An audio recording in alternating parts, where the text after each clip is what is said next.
Medicaid, you won't have to move. We have vibrant communities throughout Western Washington, Spokane, and Arizona offering independent, assisted living, and memory care. Our caregivers are some of the most loving and genuine people you'll ever meet. Stretch your assets, preserve your estate, and never worry about moving. That's peace of mind in the Care Partners Living Difference. Learn more at carepartnersliving.com. Care Partners is excited to announce our newest communities in Port Orchard, Sumner, Snohomish, and North Creek Bothell. Visit carepartnersliving.com. From office supplies to IT essentials, Amazon Business provides tools that help you save costs and make insight-based decisions. Learn how to bring your visions to life at AmazonBusiness.com. Go from daydreamer to industry leader with Amazon Business. From office supplies to IT essentials, Amazon Business provides tools that help you save costs and make insight-based decisions. Learn how to bring your visions to life at AmazonBusiness.com.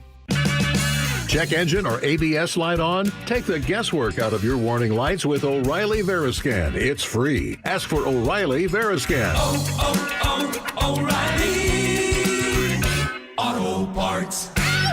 This message comes from Viking, committed to exploring the world in comfort. Journey through the heart of Europe on an elegant Viking longship with thoughtful service, destination-focused dining, and cultural enrichment on board and on shore. With small ships that bring travelers closer to the destination, there's more time to explore. And every Viking voyage is all-inclusive, with no children and no casinos. Discover more at Viking.com. KIRO FM and HD1 Tacoma, Seattle. This is CBS News on the Hour, sponsored by Progressive Insurance. I'm Cammie McCormick. Legendary musician Brian Wilson has died at the age of 82. CBS's Deborah Rodriguez has a look back at his career and influence. Let's go surfing now. Everybody's learning how. The Beach Boys released their first album in 1962. Within a year, they'd be the hottest band in America. Brian Wilson's talents as a singer, songwriter, and producer, his cheery harmonies and catchy hooks, all led to a succession of hits.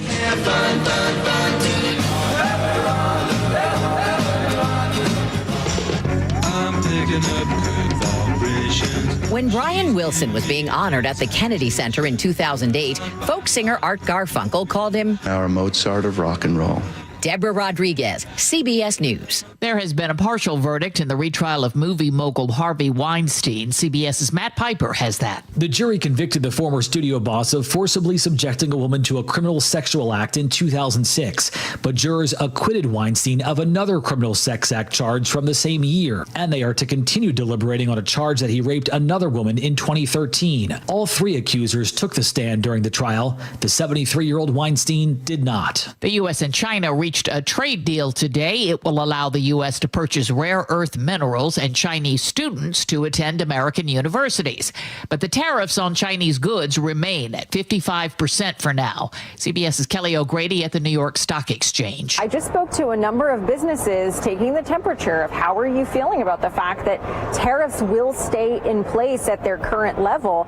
And the feeling was, okay, I'm glad it's not going back up to over 100%, but this still does meaningfully impact their businesses, their operations. A curfew last night in downtown Los Angeles led to some arrests, but calm tensions overall. Still, the immigration raids continue, and some businesses are finding it difficult to keep their doors open. Michael Wallace says that. In Vernon, California, southeast of Los Angeles, this warehouse manager, who wanted to remain anonymous, says a third of his workers called out sick yesterday. And my productivity level goes down. His workers were spooked by a viral video claiming to show an ICE raid at a factory just down the street the day before. It turns out that video was shot in Nebraska, but the damage has been done. This tells more people to stay home.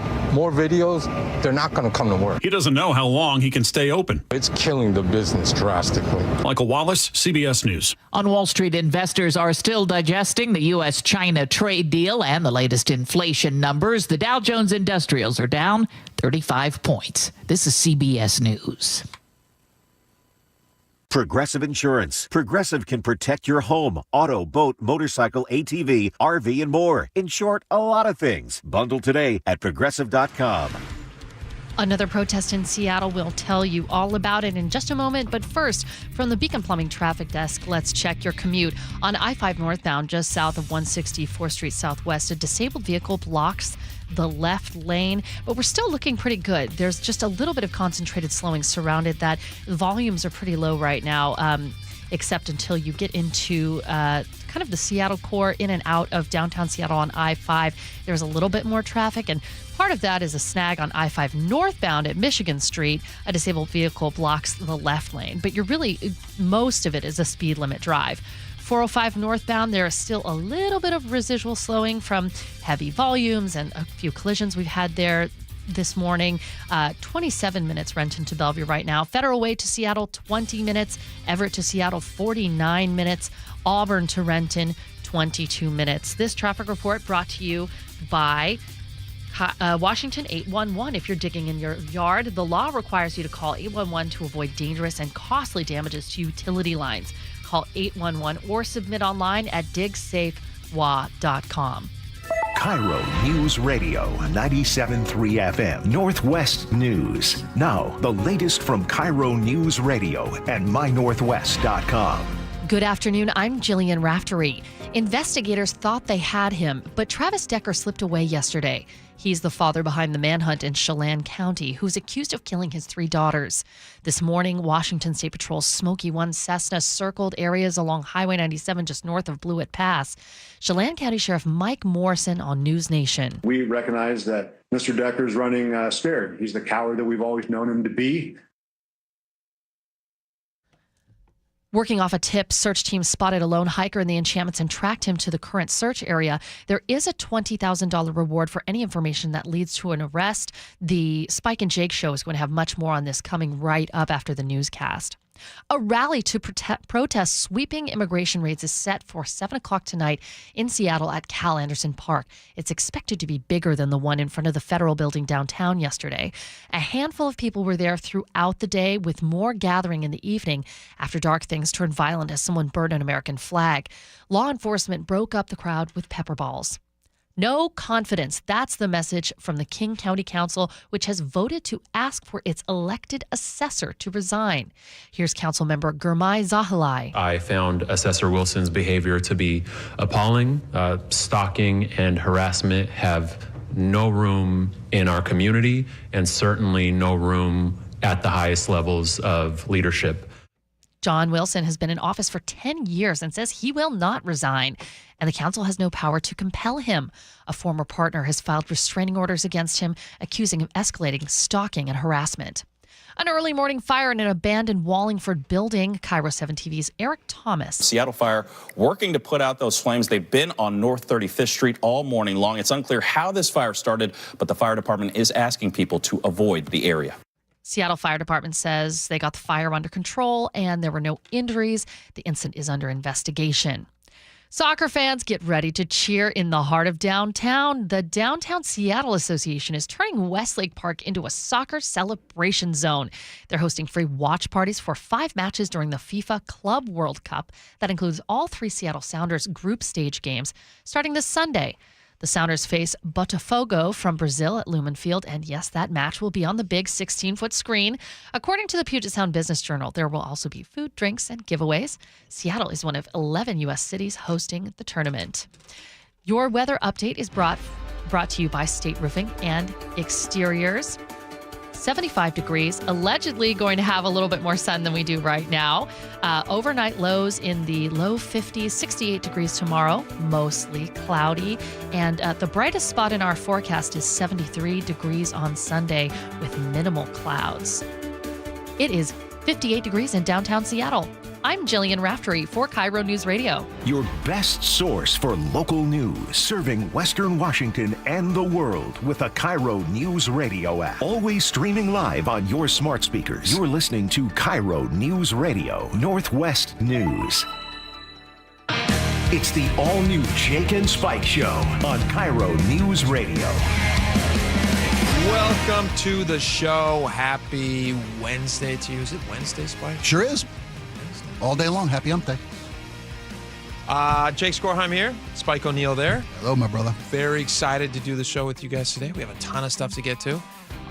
We will get to some local breaking news and all that stuff that's going on right now in just a second. But just to tease ahead, I am very excited. What time are we doing this at? Is this 1:30 that we're doing this story? Or is this 12:30?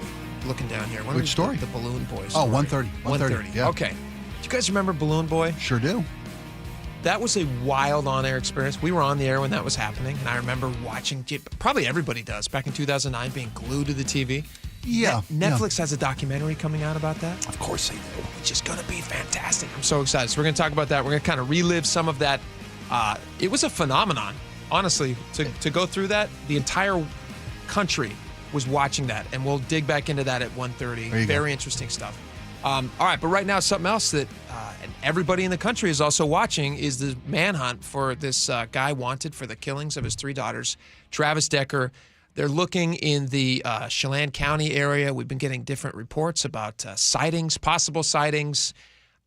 Joining us now, Luke Ducey, KIRO Newsradio reporter. Luke, welcome to the show. Hey, thanks for having me. Yeah, you probably heard this too, that investigators really thought they had him yesterday. They had zeroed into this specific area around Chelan, just off of Highway 97, just south of the enchantments there, and they thought they had him, but it appears Travis Decker just slipped away. You know, it feels like they're getting closer and closer to catching him, though, as the hours go on. You probably heard this in the newscast, but I'm going to play you a longer version of a soundbite from Chelan County Sheriff Mike Morrison. He spoke on News Nation because this really, listen to what his tact has kind of changed here and how he's kind of speaking to Decker and about him. We recognize that Mr. Decker's running scared. He's the coward that we've always known him to be. We're looking for him to turn himself in and do the right thing, take accountability for his actions, and honor his daughters, which he should have done in the first place.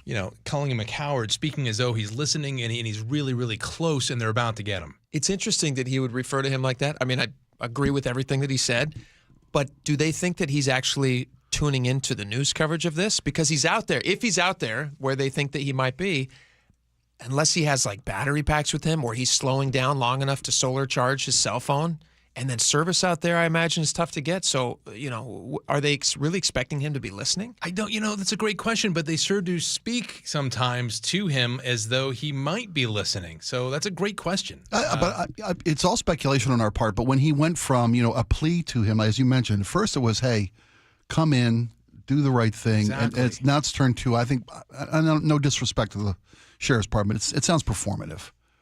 By calling him out to a coward, I think he feels like he's posturing for the audience that's not being manhunted. And I could be wrong. I'm interested. There's no way he's listening. There's no way they're getting to this guy. But I am interested in the change of tact. It is interesting that they have. It's a definitive change in tone, like you mentioned, and it could be like they tried appealing to his better angels, which who knows if there's any of those left after the crime that he's being hunted for. So now they're saying, all right, let's mano a mano. We're going to come and get you, and you're a coward. I mean, to challenge him like that. Yeah. Maybe embolden him to make a mistake, to be more aggressive and say, oh, yeah, and if somebody start gets taunting the searchers. Absolutely. It's kind of it is a tact where you're putting somebody on his heels because now he's going to start getting, I don't know if he's going to have an emotional reaction to that, and maybe he gets cocky, and maybe he has a misstep. It's an interesting thing they're trying to do. It is interesting. And, this whole idea that I think a lot of people have this notion that he's some sort of Rambo out there who's got these survival skills living off the land. And so, I think that's a little overstated as well. Just as this story has progressed, there was a fellow ranger that came out and spoke anonymously to some media outlets that, he was a ranger, sure, but was kicked out of the Rangers because he didn't meet the standards. He was only in there for a short time and was transferred to another unit. So, certainly he might have mountain survival skills, but you and I could do that, and we could, train, and we could stash food in the woods as well. I don't know that it's that difficult to do it, but let me tell you this. 2 days ago, this is the big news right here and why we are here where we are right now. This is Blewett Pass is where they're focusing? Close, yeah. Right now they are, yes. 2 days ago, investigators got a tip from a group of hikers who spotted a man, a lone hiker, by himself off trail near Kolchak Lake at the top of the enchantments. We're talking about 6,000 feet up, who didn't appear to have the right gear for the conditions, they said. There's a lot of snowpack up there. So investigators sent a search helicopter out there immediately and spotted that lone hiker. The lone hiker then took off running into the cover of the tree line. A canine unit tracked that hiker down off of the enchantments into a valley near Ingalls Creek. That's where we were yesterday. and they thought they were going to get close to getting him in Highway 97. They warned everyone, hey, lock your doors. And then today, starting this morning at about 4:30 this morning, I started tracking online, State Patrol's Cessna Smoky 1 took off from Olympia and then went to the area near Blewett Pass, about 7 miles just north of Blewett Pass, and started circling for hours, then refueled in Wenatchee, and then started circling again, but this time not just on the east or the west side of Highway 97, but also on the east side of Highway 97. So if you look at a map from where the campground is, Rock Island Campground, where the murders took place, through the encampments, and then to where the search is right now, it's like a giant C shape, and it's heading toward Wenatchee. And so, I was reminded, this is just speculation, but I was reminded by a police officer I was hiking with over the weekend that, where do people on the run usually go? Eventually they go to what they know and where someone can help them. Where they have food the or other family or acquaintances. Because the other direction in the Cascades gets even rougher. It is nasty terrain. But the direction where this seems to be progressing, and they think this could be Travis Decker, well, that's toward Wenatchee, a place that he would be comfortable with. Also, if it's a helicopter spotting somebody, when's the last time you looked up at a helicopter and thought to run? That's a very strange behavior. Not on the trail. If anytime I see a helicopter, I go, "Oh, look at a helicopter." You wave, you make your contact. Say, "That's right. You know where I am." Yeah, in case something goes sideways, you're not saw worried me. about I it see seeing you. you. So, and there are symbols. I think I'm going to get this wrong. Someone on the text line will know. But you see a helicopter and they're looking at you, and what you signal. You signal like one arm up means I'm okay, and two arms up means help or something like that. Or it's the other way around. So you would communicate if you were someone who knew how to. Yeah, if you were stranded and you needed help. Right. But running is interesting. And did you guys see? This is again. There's a lot of speculation happening here, but everyone's talking about this now. But did you guys see just before we got on the air here? There was a report about a fire on Highway 2 up near the Leavenworth area, kind of right in Chelan County, right around where they're looking for this. I was interested. I was like, is that the area where he's at right now? Is it possible? Close, a little too far away still, but close. Because if smoke might reach it if the wind's blowing in the right direction. Well, what I'm saying is if you're I assume he's not listening to the show, so I don't want to give him any bad ideas here. But I'm trying to get into the mind of what this guy might be thinking, just like obviously they're trying to do, which is why they're challenging him, calling him a coward. Wouldn't you try to create a diversion? If I was up there and I'm this guy and I'm running around, I don't want to be captured by the police. You got to figure out a way to get extra attention or get attention off of you. And when I saw that fire, I thought in my head, oh no, is he setting fires? It's been super dry over there. It's been really, really hot. My parents just went over there for a few days. It's like almost 100 degrees. Everything's like a tinderbox right now. Yeah, so this would be a very dry spring. Devastating if he, decided to do something like that. Not to look. I'm going to say something. What I don't mean is let's have empathy here, or what I'm saying is let's think through the mind of maybe if you're that person on the run and you've got more than 100 federal agents and deputies and state police looking for you. You're hearing helicopters overhead all the time and Cessnas flying all the time, and now there are dogs chasing you. You're hearing sounds around you. I mean. You and I would be just panicked, and what do you do? Well, your adrenaline's going to be gone for a while, but eventually you can't run on that forever. No, right? That's eventually going to exhaust you to the point where you're literally going to sit down and pass out and fall asleep. Well, to your point, Luke, about him coming it seems to be making his way back toward the Wenatchee area.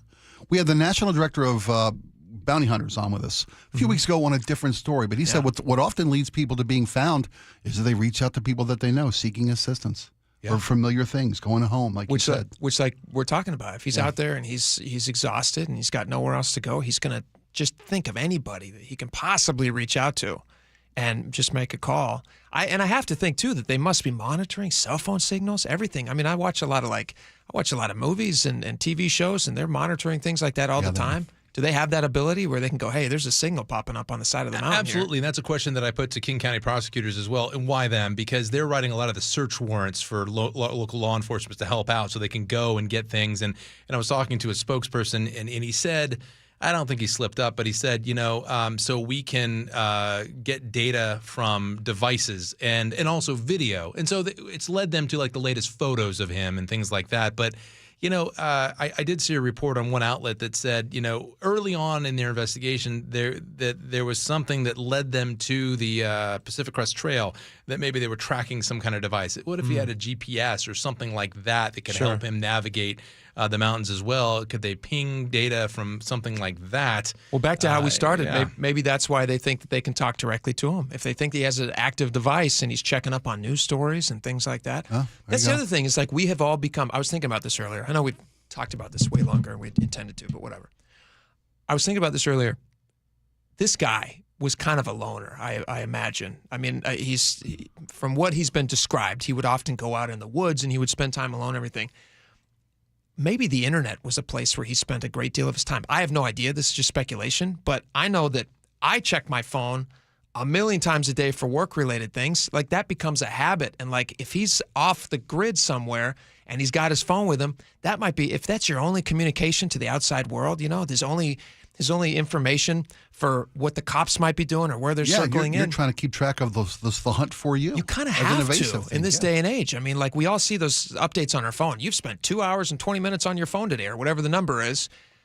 He's got to have a device out there. A lot of people think that he's again back to the whole special forces thing, and I know I'm taking up a lot of your time too. But no, it's interesting. Back to the special forces thing.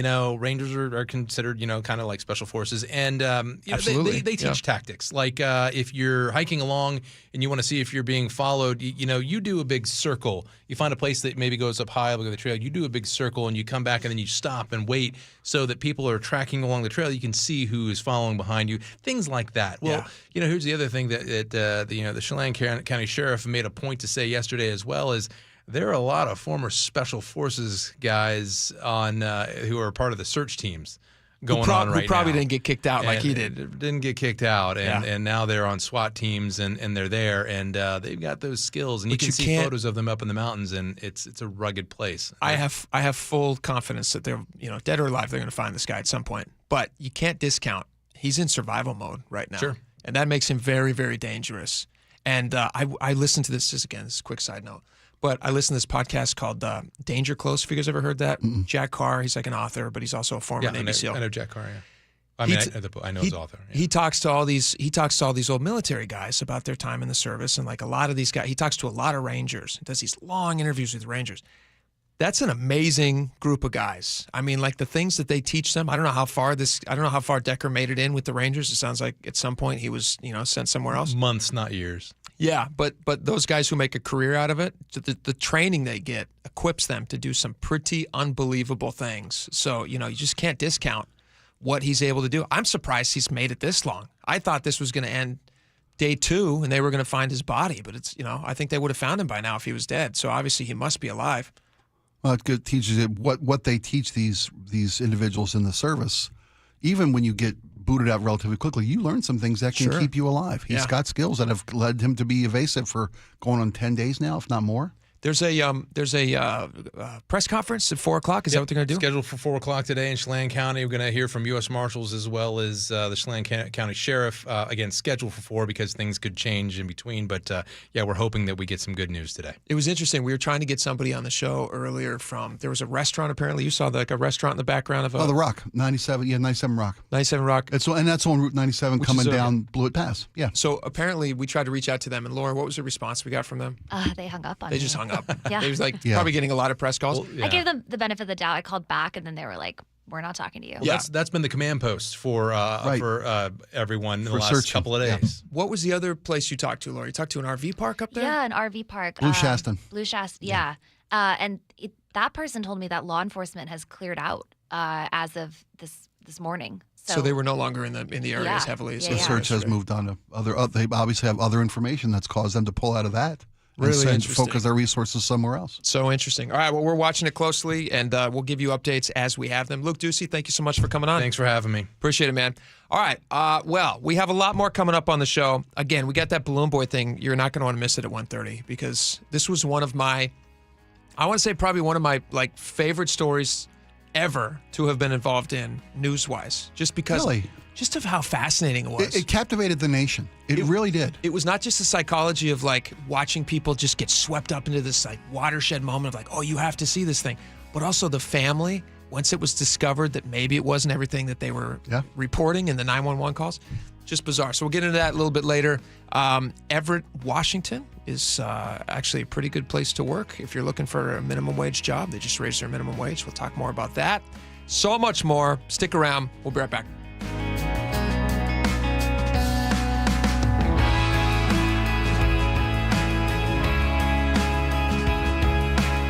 This hour is brought to you by Caesars Sportsbook at Muckleshoot Casino. You listen to the John Curley Show every afternoon. What does John listen to every morning? I listen to Charlie and Amanda, get my pot of coffee going, then turn on Seattle's Morning News. And I begin to build my show that way. And you want straight news without opinion, just giving it to you with the facts. There's only one place to go, Seattle's Morning News. The perfect bookends to your daily commute. Seattle's Morning News and the John Curley Show on KIRO News Radio. Download the KIRO Newsradio app to listen anytime. Homeowners, protect your biggest investment now with Integrity Roofing and Construction. Get ahead of the summer rush, man. Integrity, your family-owned, award-winning roofing and construction company, is ready to give your home the protection it deserves. It's your biggest investment. Integrity offers a complete in-house construction division, design division for all your projects, and on-site project management makes the process incredibly easy. Beat the summer rush. Call Integrity today and schedule a free estimate for your roof at 206-202-ROOF. That's 206-202-ROOF or online at integrityrc.com.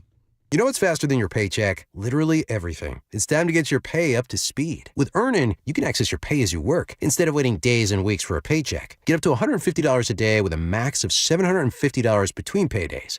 No interest, no credit checks, and no mandatory fees. Because, hey, it's your money. Download the Earnin app now to get it and join millions of people making any day payday. That's EARNIN. Earnin is not a bank. Access limits are based on your earnings and risk factors available in select states. Expedited transfer is available for a fee. Terms and restrictions apply. Visit Earnin.com for full details. I'm Ed Evans, CEO of Consumer Cellular. No, we're not one of the big guys. Truth is, we don't want to be. If you're over 50, Big Wireless probably has you paying for more data than you might need. You could be throwing away thousands over a lifetime. We're not here to be the biggest. We're here to bring you something we believe is better. Our plans start at just $20. You'll get the same fast nationwide coverage without the big wireless bill. Call 1-888-FREEDOM, visit consumercellular.com/facts or a store near you. Plans include $5 credit for auto pay and e-billing. See site for additional facts. If you need to hire, you know it takes time. Well, what if you could meet with qualified candidates the very next day?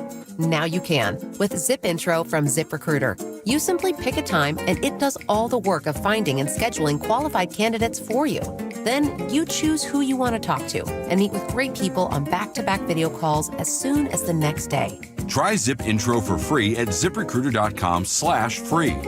Zip Intro. Post jobs today. Talk to qualified candidates tomorrow. From whiplash to herniated discs, there are a few car accident injuries we've all heard of. JP Pendergast with Pendergast Law explains that even the most common injuries differ from one another. Pre-existing conditions, health history, beginning of treatment. There are hundreds of factors that make every person and every injury unique. While these variables aid medical treatment, the strongest case recoveries must also take them into account. Could you explain a little bit more? Our team at Pendergast Law is obsessed with turning over every stone to differentiate each case. This requires thorough investigation, diligent listening, and relentless research. We never pursue cases with a one-size-fits-all approach. We built our success by treating every injury and every case with the individualized attention our clients need and deserve. Pendergast Law's individualized approach to even the most common injuries makes the difference in case outcomes. It's another reason why I can't recommend them enough. If you or a loved one has been injured in a car accident, call Pendergast Law. We can help. Hartley Wilcox here from Wilcox Family Farms. I've really enjoyed meeting so many of you at our recent egg demo events. I'm often asked, are omega-3 eggs really better for you? They sure are. Omega-3 eggs are an incredible source of natural omega-3s, providing on average 3 times that of other eggs. Eating omega-3 eggs promotes strong bones and joints and is proven to reduce cholesterol and blood pressure. Choose Wilcox Family Farms eggs today. Locally fresh since 1909. This is the story of Julie Guillot. She's a Leukemia and Lymphoma Society advocate and the mother of a child who battled blood cancer. Zach was diagnosed with AML, a deadly leukemia, when he was only 5. While the treatment really attacked the cancer, unfortunately it also attacked his body. Uncontrollable fevers, terrible nosebleeds, and his skin was burned from the inside out. He died at just 9 years old, really from the treatment that was meant to save him. The Leukemia and Lymphoma Society was founded 70 years ago by parents who also lost their child to cancer. Today, we're pioneering breakthrough treatments for kids with cancer. We are so close to finding better treatments for kids with cancer. So it's too late to save Zach, but working together, we can save thousands of kids just like him. Visit LLS.org and save a child's life. Guys, tired all the time? Gaining weight? Low drive? These aren't just signs of aging. They could be low testosterone or other underlying issues. This June, for Men's Health Month, Revive Men's Health in Seattle is offering a free comprehensive wellness panel, a $400 value. It checks your testosterone, blood sugar, cholesterol, kidney, liver, thyroid, and heart health. No guessing, just answers. Over 100,000 men have trusted Revive to get real results. More energy, better sleep, improved mood, and confidence that shows. If something feels off, don't wait. Take control and protect your long-term health by knowing your numbers. This offer ends June 30th. Schedule your free comprehensive wellness panel today. Call 206-529-1111. That's 206-529-1111. Or visit ReviveMen'sHealth.com. Feel better, live stronger. Start now. Do you get sinus infections, congestion, sinus pressure and pain, sinus headaches? You've gone to the doctor. You visit urgent care over and over again. And it's always the same thing, right? Oh, I know. Let's try antibiotics and some nasal sprays. But they just keep coming back. You may suffer with chronic sinus infections. The good news? Relief is possible. How? A minimally invasive procedure called the Sinusoft procedure, available only at the Modern Nose Clinic. Imagine a procedure so delicate there are no narcotics. Less cutting means less bleeding, so no packing, and no operating room. The Sinusoft procedure is designed for the clinic. If you suffer with chronic sinus infections, facial pain, pressure, and congestion, find out if the Sinusoft procedure, available only at the Modern Nose Clinic, is the solution for you. Call and set an appointment today. 206-388-2770. 206-388-2770. That's 206-388-2770. Charlie Harder here. When your hot turns to cold, you better think fast. Fast water heater. Call 1-800-THINK-FAST. That's 1-800-THINK-FAST or fastwaterheater.com. You better think fast. Fast water heater. KIRO News Radio 97.3 FM Northwest News. Now, the latest from KIRO News Radio and mynorthwest.com. Good afternoon. I'm Jillian Raftery. Protests against immigration sweeps continue in Seattle, Baltimore, Nebraska, and Texas, including another rally expected here in Seattle at 7 p.m. at Cal Anderson's Park. White House Press Secretary Caroline Leavitt is defending President Trump's decision to call in the National Guard and U.S. Marines in Los Angeles. Rioters burned American flags, chanted "Death to ICE," and spray-painted anti-American slogans on buildings. But President Trump will never allow mob rule to prevail in America. The administration says it could take more action in California and elsewhere. The Washington State Standard says Governor Bob Ferguson is preparing in case it happens here. Trump says the deployment was needed to protect federal agents during protests, but done without the government's consent, the state government's consent. Governor Ferguson says that's a problem. He's now meeting with military leaders and reviewing state laws. Ferguson has also signed a bill giving Washington more control over out-of-state troops. It looks like the White House is calling a truce with Elon Musk. He's the tech billionaire and former head of the Department of Government Efficiency. President Trump is appreciative of the public apology from Elon Musk, the White House press secretary said. The White House has been seeking to cool tensions between the president and the technology billionaire. Musk telephoned Trump Monday night, and on Wednesday, Musk wrote on social media that he regrets some of his posts, saying they went too far. Jennifer Jacobs, CBS News, the White House. Hundreds of CDC employees may be going back to work. Here's Alexander Tin with CBS News. Some widely criticized cuts to the CDC staff are being reversed this week, according to multiple health officials who received notices calling them back to work.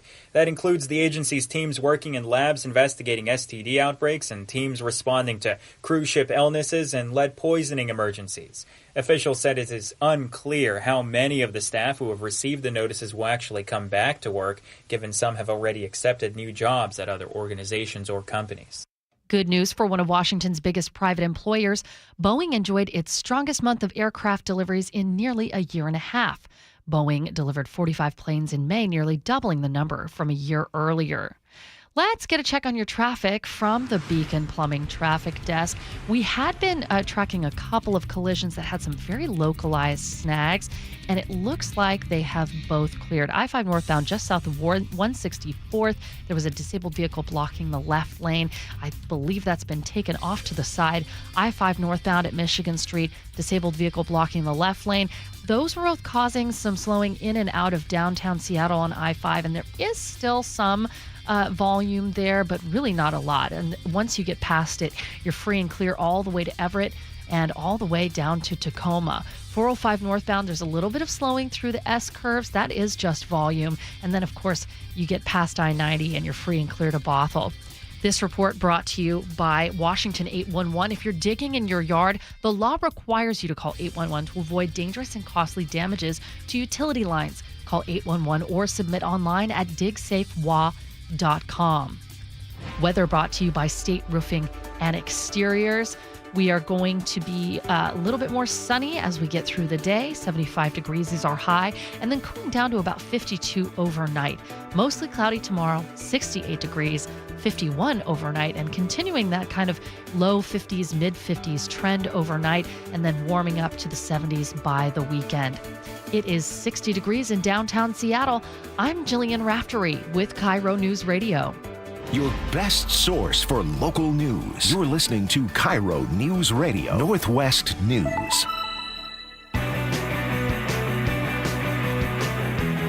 Welcome back to the show. We got a lot of fun ways that you can hang out with us. You can listen, which is what many of you are doing. You can also watch on YouTube, which is a ton of fun. Go to youtube.com. In the search bar, type in KIRO 97.3, and Jake and Spike Live is going to pop up. It's a lot of fun. People are enjoying it. They're loving it. They're falling in love in the chat section, which is a lot of fun. We get to see those, and I hope I'm invited to the weddings. You can also go to mynorthwest.com. People are doing that. There's a video function there, I guess, that people can click onto and watch us live. Tons of great stuff. Also, text line, 888-973-5476. Oh, did I miss any, Spike? Is that it? Is that everything? They could just listen to the radio. They call us to just listen to the radio. Yeah, people forget that's the best way to get us. It's a good way to get us. 99.999% of the audience. There you go. This is a fun one. This is actually, no, this is not a fun one. Oh, yeah, I thought we're going to talk about an audible? This is it. No. This is a sad story. Yeah. No, it's a sad story. Okay. But it's fun for me to play the audio from it because I love the audio so much. Okay. Let's get the. I like where you're going here. No, I stepped on my, or I ate my foot. What it was, I stuck my foot in my mouth. There you go. Brian Wilson passed away, is what I mean to say, which is very sad, obviously. His family made the announcement. He was 82 years old. They didn't say when or from what reasons, but we know that he was suffering. He had been diagnosed with dementia a while back, and very, very sad. Very, very sad that he passed away. The guy was a genius. Beach Boys. Would you say he's the most instrumental of the Beach Boys? Oh, he was the driving force. Yes. He was the creative genius behind the Beach Boys, behind an entire sound of surf rock. And the part that I wanted to talk about, which I was excited to talk about, not his passing again, it's very sad, not unexpected given his health, but the part that I was excited to celebrate is the guy's catalog. When you look back and see what he accomplished. I think you and I the other day, we were talking about what our favorite love song was. We didn't tell each other what it was. We all talked, and Laura had one, and you had one, and I had one. You and I ended up picking the same song. Exact same song. Which is God Only Knows. Perfect. It's perfect. It's a beautiful song. Do we have audio here? We might even have some audio. God Only Knows. I may not always love you, but long as there are stars above you. This was on Pet Sounds, right? It is. 1966. There you go. Unbelievable. I'll make you so That's one of those albums. I think it's ranked as the second best album of all time by Rolling Stone. But it's the number one was Beatles' Sgt. Pepper's Lonely Hearts. Paul McCartney has said that Sgt. Pepper was in direct response to Pet Sounds. Really? Paul McCartney was, and the Beatles were never in a competition with the Beach Boys. There were different genres, different sides of the world. Paul McCartney sounds like he kind of idolized Brian He Wilson. did. Well, because here's Brian Wilson with Pet Sounds, who changed everything about the Beach Boys. Mm-hmm. This isn't fun. This isn't Surfing USA. This isn't, anything. Not what the audience expected. Right. And then this comes out, and it's this beautiful orchestration and this use of everything. Unprecedented sound. Yep. And Paul McCartney goes, okay, everything's different now. He just changed the game. Yep. Yeah. I heard an interview with Paul McCartney once talking about how God Only Knows is like his favorite love song. When he goes like, that's it. That's the song. Yeah. And you're talking about a guy who's written a lot of very effective love songs. I found this audio. I've played this. I played this on the night show when I was hosting the night show. Dora used to play this audio whenever we would talk about Beach Boys stuff. Okay. And I want to play this for you because it's so great. The vocals, you probably heard this. The vocal only in Pet Sounds, like from the recording sessions of the Beach Boys. So they were like a touring band, and he basically, that tour where when he wrote Pet Sounds, the Beach Boys were out on tour, and then they would come home. He didn't tour with the band. He reached the point where mentally he just didn't want to do it anymore. Was agoraphobic, right? He was a shut-in? A little bit. I believe he was. But he just stayed inside, and he made beautiful music with, everything that was going on in his head. So they come back from the road, and he's got this kind of experimental album ready to go. And he's like, hey, guys, let's record these songs. And they're all like, I don't know, this is like not the Beach Boys sound. It's not what we do. They end up recording it. It ends up, obviously going down in history as such an amazing album. But this is the vocal only, this recording sessions of them singing Wouldn't It Be Nice, which we all know the song, Wouldn't It Be Nice? And but here's how they sound. And just like, it's really hard to harmonize. Like, you're a singer, you're a musician. How difficult is this for them to do? It's nearly impossible. Yeah. I mean, it doesn't get any better. And they've always had that, whether it was surf tunes, beach rock, whatever you want to call it. They've always had, that was their main skill. That's their sound. Was the vocal mask, vocal harmonization. All right, listen to a little bit of this. It's going to make your day, make you feel good.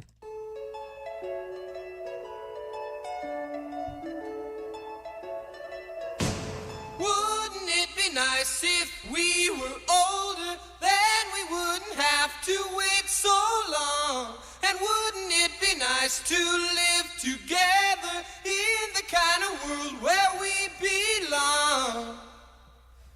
It's gonna make it that much better when we can say goodnight and stay together. Wouldn't it be nice if we could wake up in the morning when the day is new? Isn't that amazing? It's beyond amazing. This is before the days of, when it opened, it's Brian Wilson doubling his own vocal. Yeah. That's a double track. And then there are so many layered vocals, and they're perfect. Yeah. This is before autocorrect. This is not auto-tuning. There was no electronics. They had a tape machine and a record button. They're doing it until they get it right. Right. And Listen time to this. after time. Maybe if we think and wish and hope and pray it might come kick in here. true. Run, will, baby, then there wouldn't You're just listening to genius. It is. The thing I love about music so much, I listen to a lot of old-timey guys, like Sinatra and all those old guys. And I like Perry Como a great deal. People could probably guess about me. It just lives on forever. Like he's alive when his music is playing. Yeah, exactly. He's alive. That's the beauty of music. It seems the more we talk about it, it only makes it worse to live without it. But let's talk. What a special talent. He will be deeply missed, but he left his mark. He changed the world. Yeah. Truly changed how music is, how we feel about music, what we expect from music. And he won't be missed because of this. Yeah. That's just drop dead beautiful, stunning. It's a beautiful thing. And all that we could ever say pales in comparison to that. Yep. All right, we'll be right back.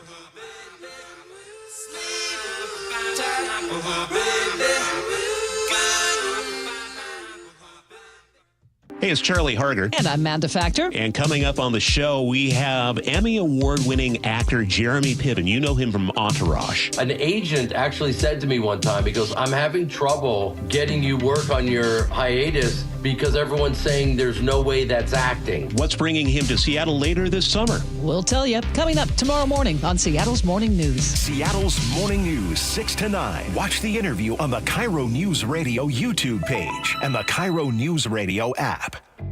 Hello, Seattle. It's your friendly neighbor, the T-Mobile Park roof. From up here, I can see it all. Folks pouring in from the street, the sun setting over the sound, the roar of the crowd as Luis Castillo pumps his fist, and the joy of the J-Rod squad as Julio snares a deep fly ball at the wall. He reaches up with a leap and he makes the catch! And all the faces smiling with every perfectly grilled hot dog and swirl of soft serve. When the final out's made, I'll be right up here, lighting the W and soaking it all in. Mariners baseball. Try it inside. Father's Day weekend is officially on deck, and T-Mobile Park is the perfect place to celebrate. Bring Dad out to a ball game as the Mariners take on the Guardians, Friday through Sunday. And on Father's Day, the first 10,000 dads 21 plus will score a pair of socks thanks to Muckleshoot Casino Resort. Get your tickets now at mariners.com. Need a new roof, a deck, siding, windows? Get up to $3,000 off any new installation. Hi, it's Justin Shirley, CEO of State Roofing and Exteriors. Home projects can add up fast, but we're here to help you save big. Book now and lock in up to $3,000 off in savings. That's $3,000 off any new installation. Call 866-ROOF-ROOF or visit stateroofing.com to schedule your free estimate today. State Roofing and Exteriors, held to a higher standard since 1968. This is the story of the one. As a safety manager at a manufacturing plant, he does everything he can to keep his coworkers safe. From finding ways to reduce risks to keeping safety supplies in stock.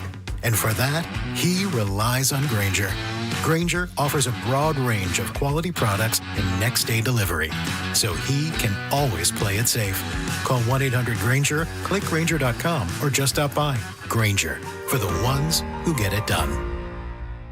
I'm Ed Evans, CEO of Consumer Cellular. No, we're not one of the big guys. Truth is, we don't want to be. If you're over 50, Big Wireless probably has you paying for more data than you might need. You could be throwing away thousands over a lifetime. We're not here to be the biggest. We're here to bring you something we believe is better. Our plans start at just $20. You'll get the same fast nationwide coverage without the big wireless bill. Call 1-888-FREEDOM, visit consumercellular.com/fax or a store near you. Plans include $5 credit for auto pay and e-billing. See site for additional facts. Was drafted in 1999 by the Philadelphia 76ers, and that was just absolutely a dream come true. Todd's playing in the NBA is unique. His battle with neuropathy is not. I first started noticing problems a couple of years into my NBA career, and I felt like my sock was just balled up right in the arch of my foot, and there'd be areas of burning and tingling, and then there'd be other areas of deadness where there would be no response to touch. We tried everything possible, from surgery to different drugs, to try and take care of some of the symptoms. I'm Dr. Mark Shelley, a chiropractic physician and board-certified functional neurologist at Sound Pain Solutions. Our neuropathy treatments can rehabilitate damaged nerves. We use FDA-cleared, non-surgical, non-drug, pain-free procedures that have helped thousands of neuropathy sufferers find relief. Now I'm able to spend more time doing the things that I enjoy, being on my feet. If you experience numbness, shooting, or burning pains, or loss of balance,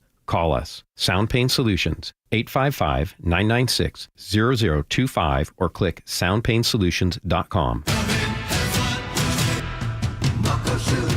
Start having fun. Caesars Sportsbook at Muckleshoot Casino Resort is your #1 place to eat, drink, watch, and have fun. Keep up with your favorite sports anywhere and everywhere on property with the mobile app. Visit muckleshootcasino.com today. Scan the QR code and let the play begin. Come in, have fun. Muckleshoot. It's all too common of an occurrence. You need some work done on your home, so you call 3 contractors. Someone didn't even show up to provide an estimate. Another gave you a quote that changed twice. So you settle on the third, who left behind a mess you're still trying to clean up. At Valentine Roofing, we know you don't just want someone to complete your job. You deserve the one, because it's your home and you want it done right. Skip the headaches. Valentine Roofing is the one. At Valentine, we take pride in what we call the Valentine experience. It's 3 simple principles we focus on every day: seamless communication, meticulous cleanup, and going the extra mile. So next time you need work done on your home's exterior, remember who the one is. Valentine Roofing is the one who provides hassle-free estimates within about an hour of our arrival. We're the one who stands behind our work with a lifetime warranty. And we're the one who truly cares about your Valentine experience. So for all your roofing, siding, and gutter needs, schedule your free estimate today with the one, Valentine Roofing, by calling us at 206 Roofing. This week, 2-time Grammy winner Marcus Miller is live at Dimitro's Jazz Alley, June 12th through the 15th. 4 nights, 6 shows, 1 legendary bassist. Get tickets now at jazzalley.com. The 20% small business tax deduction has helped small businesses grow, hire, and invest. But unless Congress acts, the deduction will end this year, and Washington's small businesses will be hit with a massive tax hike. Representative Dan Newhouse just voted to protect over 33 million small businesses from this massive tax hike. Visit smallbusinessdeduction.com and thank him for supporting Washington's small businesses. Paid for by the National Federation of Independent Business. All right, welcome back to the show. Boy, I'm excited about this. I am excited about this. Very exclusive club. I don't know if you're part of it, Spike. Are you part of the exclusive Costco club? I've never sued anybody. No, this is not. I'm sorry. I couldn't resist. Gotcha. We have 2 Costco stories. We do. We have a lawsuit one, but we also have a membership one. We have 2 very, very, very different Costco stories. Let's start with the membership perk. Okay. For somebody. Good This call. is not a Costco advertisement. This is just something that I'm looking forward to. It just feels good to be part of an exclusive club. There you go. You know? Sure, always does. Are you part of this club? I am part of this club. Nice. Laura, are you part of this club? The Costco Club? Yeah. Executive? Yeah. Level? That's the one. Yeah. No. Oh, you're not? Oh, I have the basic. I'm one person. Let me tell you what. If you have the means, I highly recommend it. Highly recommend. Thank you, Ferris. Ferris. Highly recommend it. There you go. Yeah, baby. It's not actually that pricey. It's not. It's only an It pays extra for itself. what's it, an extra $50 or something? It might be a little more now. They've raised their rates accordingly, and they deserve to because the service is impeccable. Great service. Yeah. If you are an executive member, listen to this. You're going to be able to get into the store an hour early. They open at 10 o'clock most times, which is a pain if you have, especially if you have small kids. 10 o'clock is like nap time. So if you can get it, for babies at least. Oh, yeah, I hear you. So if you can get in early, and also you're always fighting the crowds at Costco. Yeah, big first push. Listen to this. Yeah. Executive membership starting June 30th. Executive members are set to be able to shop an hour earlier than Gold Star, the lowly Gold Star members. Slightly less than half. Apologies, Laura. Slightly less than half of Costco members. This is all according to Business Insider. Pay for the executive tier, but that represents 73% of sales. I'm surprised by that number that less than half pay for the executive tier because I didn't even know there was other tiers. I just thought that everything was executive. Ooh la la. Must be Yeah, nice. I'm down here on the bottom tier. There's a higher one, though. I think there's an even higher one that I'm not part of. Is that Club 33 like at Disney? Where there's a special door at Costco that only certain upper tier people get to go Let me into. tell you what. I know you're joking, yeah, but I think they should consider it. That's a really good idea. They should have a special door that only executive people can get into. Because right now, everybody goes through those big, giant doors. Yeah. Which is like, I don't know. Scan your card now. Do you mind scanning your card now? You don't mind, do you? No, I don't mind. Yeah. I don't mind. Keeps the Gold and I'm Star happy to show people out. my ID when I vote. I don't care less. I'm with you. But yeah. I'm happy to do it, and I'm happy to show my ID when I go into Costco. I know why they're doing it, too, because people were sharing cards. Yeah, you bet. And you know what? We pay a lot for that membership. And if somebody else is just stealing it, then what am I paying it for? I get you. It makes total sense. But think about this. I love your idea. Like a little door on the side. Mm-hmm. I'm not saying they have to have a red carpet that goes up to it. No. But like something tasteful. Guy with the earpiece, glasses, clipboard, right? Oh, my gosh. Yeah. Yeah, we don't have to have velvet ropes. Here's the other thing they could do for executive members. Once you get inside, like right now, again, like just like a normie, I'm going and getting my own cart from a long row of carts. Yeah. When I get inside, there's I wouldn't say concierge. I don't know. You can call them a concierge, a cart concierge. Mm-hmm. Somebody walks over and hands me a cart. Mm-hmm. Wheels, and you don't have to break stride. It rolls right in front of you. The handle's already sanitized for you, warmed up if it's winter, dried off when it's wet. You've just made Costco a better experience. Right? Here's another thing that would be sweet. What if they had a personal shopper who follows you around with your cart, so I don't have to push that 500-pound cart everywhere. I like kids hopping on and off, screaming at each other, bumping into other carts.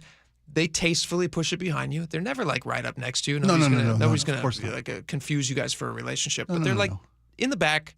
You point at things and go that color, size. They hold up a couple options for you. Yeah. Right. Maybe they even have kind of an eye for some of it, and they go like, "Hey, this looks nice on you. This matches your eyes. These are nice things." Can you do it by yourself? Do you need a guy to hold the full-length mirror so you can see how things look on you? I think you'd need a second guy. Right.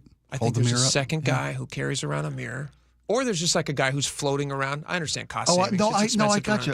When there's this appropriate apparel, yes, there's a mirror station there. When I go to a shoe store, and then there's the regulars there's a little get turned bench away. where I can look at the shoe, right? Yeah, you bet. There's also a guy who's walking around with a full-length mirror, and he's just walking around, and he goes, "Hey, that looks nice on you. Check it out." Sure, it's going to help close deals. It's going to close the deal. You bet it is. And when someone like Laura, I don't have to say it, wants to use the mirror, I'm sorry, it goes gray. I don't think clouds up. It's got one of those buttons. You're right. Yeah, it's like got the stuff on the inside that you hit, and it just. That's for our executive members. Wow. That's for our VIP class members. Don't you guys get a +1? Interesting. Interesting. I don't know. +1 seems very generous. It does, yeah. We do, but we shouldn't tell you about it. I'll tell you what. The sad thing is, Laura, I actually get like a +10. I can't guarantee that you're going to be on that list, but it would be very sweet. Ouch. It would be very sweet of me to give that to you. I thought we were a family. Well, it's like if I invited you to to Club 33 at Disneyland, it would make your day and it would be a lot of fun. But it's like I'm putting a lot on the line. Sure. To invite your her to membership's at risk. Yes. Should this person not be up to snuff? Absolutely. If Not somebody act walks in accordingly. and they see Laura walking around, they go, "Is she executive membership?" I don't know. Did she just double dip that chip? I think she might have. Oh my God. Did she take 2 samples? That's for executives only. Also, multiple samples. You can go back as many times as you unlimited want. samples with the VIP membership. Please, I promise I won't wear my overalls. All right. I can clean up good. You're in. On a probationary status. You're in. You're in. So pretty sweet perk. I like it. What do you get from getting an hour early? What does that do for you? Does it just beat the crowds? Yeah, you beat the crowds. Because you can literally be in and out. You've got the store to yourself. You have less than half of the normal people who are there. So it's Right. like you're shopping on a Wednesday. Right. Because there's nobody over there on a Wednesday. No matter what Saturday morning brings. Here's what you also get. According to this Business Insider story, you will get $10 monthly credit for Instacart, which means like it's gonna pay for itself. That's $120 a year if I'm doing my math right. It is. You're also gonna get $150 worth of other benefits and savings on Costco services. Why is anybody not doing this? The executive pays for itself. It really does. It really does. Just in gas. Yep. Pays for itself just in gas. Also the rebate. You get that money back at the end of the year. You sure do. Again, this is not a Costco ad, but when you're doing something right, we're going to highlight it. And we like it. Do we have a date time on the cart, the self-scan? Remember the self-scan we talked about last week? Oh, no, they haven't Haven't rolled that announced out the yet. date yet? No, Okay. that's still a tester phase. I can't wait. But it's going to be great. I'm excited about that. And all this Secret door, but secret door. yeah. Secret door, secret entrance. That's what they need. I don't need the regular hot dog is fine. Mm-hmm. You know, I don't need an upgraded dog. I'm happy to eat with the people. Yeah. Well, you're a man of the people. I am. Yeah. And it's for $1.50. One more idea, if I might. Sure.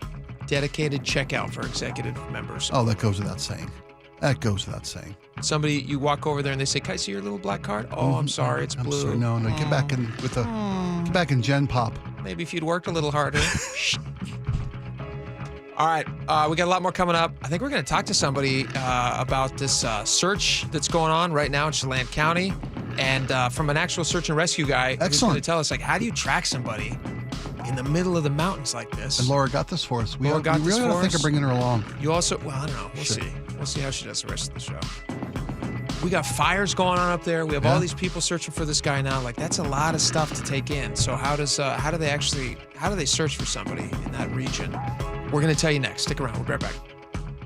G. Scott here with Jonathan from DUI Heroes to tell us how the legal team at DUI Heroes treats new clients. What we always do is recognize the human being behind the charge and treat them the way we would want to be treated. All of us take care of you together through the entire process. People make mistakes. If you or a loved one has been accused of DUI, call DUI Heroes and speak to a lawyer who will listen and be there for you. DUI Heroes can help you. Call 1-800-DUI-HERO or DUIHeroes.com. Saving for retirement was tough enough for us. Yes, and navigating markets can be challenging at times. I understand. That's why at Fisher Investments, we take a disciplined approach with your investments. Tell us more about that. We take an active approach to money management, positioning your portfolio for opportunities we see ahead. So all your clients get the same portfolio? No, we tailor your portfolio to your individual goals and needs. What about communication? We don't like being left in the dark. We check in regularly to keep you informed on the markets and your portfolio. Which means you'll help us stay on track. Yes, our goal is your comfortable retirement. And as a fiduciary, we always put your interests first, because we do better when you do better. At Fisher Investments, we're clearly different. Learn more at FisherInvestments.com. Investing in securities involves the risk of loss. Charlie Harder here. When your hot turns to cold, you better think fast. Fast water heater. Call 1-800-THINK-FAST. That's 1-800-THINK-FAST or fastwaterheater.com. You better think fast. Fast water heater. We meet by accident, fixing every last dent. Accurate Auto Body. If you've been in an auto accident, you have the right to take your vehicle to any repair facility. Accurate Auto Body has been family owned and operated since 1994, and they work for you, not your insurance company. Your insurance company may not love them, but you will, because we meet by accident, fixing every last dent. Accurate Auto Body. Doctors King and Kopstein from K2 Vision. If you're over 50 and you've been diagnosed with a cataract, or your vision is changing as you're developing an early cataract, you could be a perfect candidate for K2 Vision RLE. It's inevitable. At some point, typically in your 60s or 70s, you'll have a dysfunctional lens that eventually becomes a cataract. To restore your vision, you will someday need a procedure such as refractive lens exchange. The question is, are you done with glasses? Do you want to spend your good, active years hassling with changing prescriptions and needing readers? K2 Vision RLE can give you great vision now, permanently, and you'll never develop that cataract. The procedure is quick and painless, and our state-of-the-art custom lens technologies give highly predictable outcomes. K2 Vision surgeons have performed nearly 100,000 procedures. We know when RLE is right for you. Find out. Schedule a free Zoom consultation at k2visionrle.com. K2 Vision RLE. No glasses, no contacts, no readers. Stop Medicare fraud. Report anything suspicious to the Washington State Health Insurance Benefits Advisors known as SHIBA. If you suspect Medicare fraud, call 800-562-6900. 800-562-6900. Protect your liver and give it the support that it deserves with Active Liver from New Nordic. Find it in stores at your local CVS, Fred Meyer Grocery, Amazon, or newnordicusa.com. KIRO FM and HD1, Tacoma, Seattle. This is CBS News on the Hour, sponsored by O'Reilly Auto Parts. I'm Cammie McCormick. Brian Wilson has died. He was the founding member of the legendary Beach Boys. Reporter Matt Wolf looks back at his career. One of the architects of the California sound, he was considered one of the most influential pop musicians of the 20th century. But Brian Wilson started simple, singing with his brothers in their living room, then forming the Beach Boys in 1961. The band's popularity put a strain on Wilson. He suffered a nervous breakdown in 1964, the start of a lifelong struggle with mental health issues and substance abuse. But out of those trials came the release of Pet Sounds, widely regarded as a masterpiece. Matt Wolf, CBS News. There was a partial verdict today in the retrial of movie mogul Harvey Weinstein. CBS's Matt Piper has that. Jurors convicted Harvey Weinstein of the top charge, guilty of one count of criminal sexual assault. But he was found not guilty of the same charge involving another woman, and the jurors say they have not reached a verdict on the charge of rape. There has been drama in that jury room. The foreperson told the judge that another juror said, "I will meet you outside one day." The person described fighting in the jury room. The jury was in its fifth day of deliberations, and they'll resume for that third charge tomorrow. Weinstein was convicted 5 years ago. That was later overturned. Inflation ticked up a bit last month, and not as much as expected, but the tariffs are starting to show. CBS's Jill Schlesinger had a look at the numbers. If these current tariff rates with China and the rest of the world stay in place in the coming months, we are likely to see a rise in core inflation from the current 2.8% annual rate up to 3.5%. The White House was standing firm today on the decision to send troops to Los Angeles. Linda Kenyon reports. White House Press Secretary Caroline Leavitt says it's quite simple. President Trump will never allow mob rule to prevail in America. That's why she said President Trump sent in the troops, even though California's governor and the mayor of Los Angeles said the president's actions made matters worse. Secretary Leavitt took the opposite view. Mayor Bass and Governor Newsom fanned the flames and demonized our brave ICE officers. And Leavitt added the president will not be deterred from taking further action to carry out mass deportations. Linda Kenyon, CBS News, the White House. Protests against immigration raids are expected nationwide this weekend. San Antonio's mayor. Exercise your right to free speech, but I urge you to keep it lawful and peaceful. Disruption, destruction is never appropriate, nor will it be tolerated. The governor has deployed the National Guard. On Wall Street, investors were following the trade talks between the U.S. and China, the Dow finishing flat off just 1 point. This is CBS News. Think O'Reilly Auto Parts for all your car care needs. Get the parts and service you need fast from the professional parts people at O'Reilly Auto Parts. Bremerton Police Department is investigating a series of arsons. We're going to tell you more about that in just a moment. But first, a check on your drive with the Beacon Plumbing Traffic Desk. And I am happy to tell you that we are looking pretty good almost anywhere you want to travel. We are a speed limit drive from Seattle all the way down to Tacoma at 42 minutes. Federal Way to SeaTac is a little bit, we got a few more cars on the road than usual at this time of the day, but it's still only a 20-minute drive. Renton to Bellevue is 25 minutes. Everett to Seattle, 48 minutes. This traffic report brought to you by Seattle Sports. Download the Seattle Sports app to stay in the know with the latest news, scores, and opinions about your favorite teams. KIRO News Radio 97.3 FM Northwest News. Now, the latest from KIRO News Radio and mynorthwest.com. The Bremerton Police Department is investigating a series of 5 arsons. Good afternoon, I'm Jillian Raftery. The first fire started in some brush yesterday afternoon, and police say more intentional fires were set into early this morning.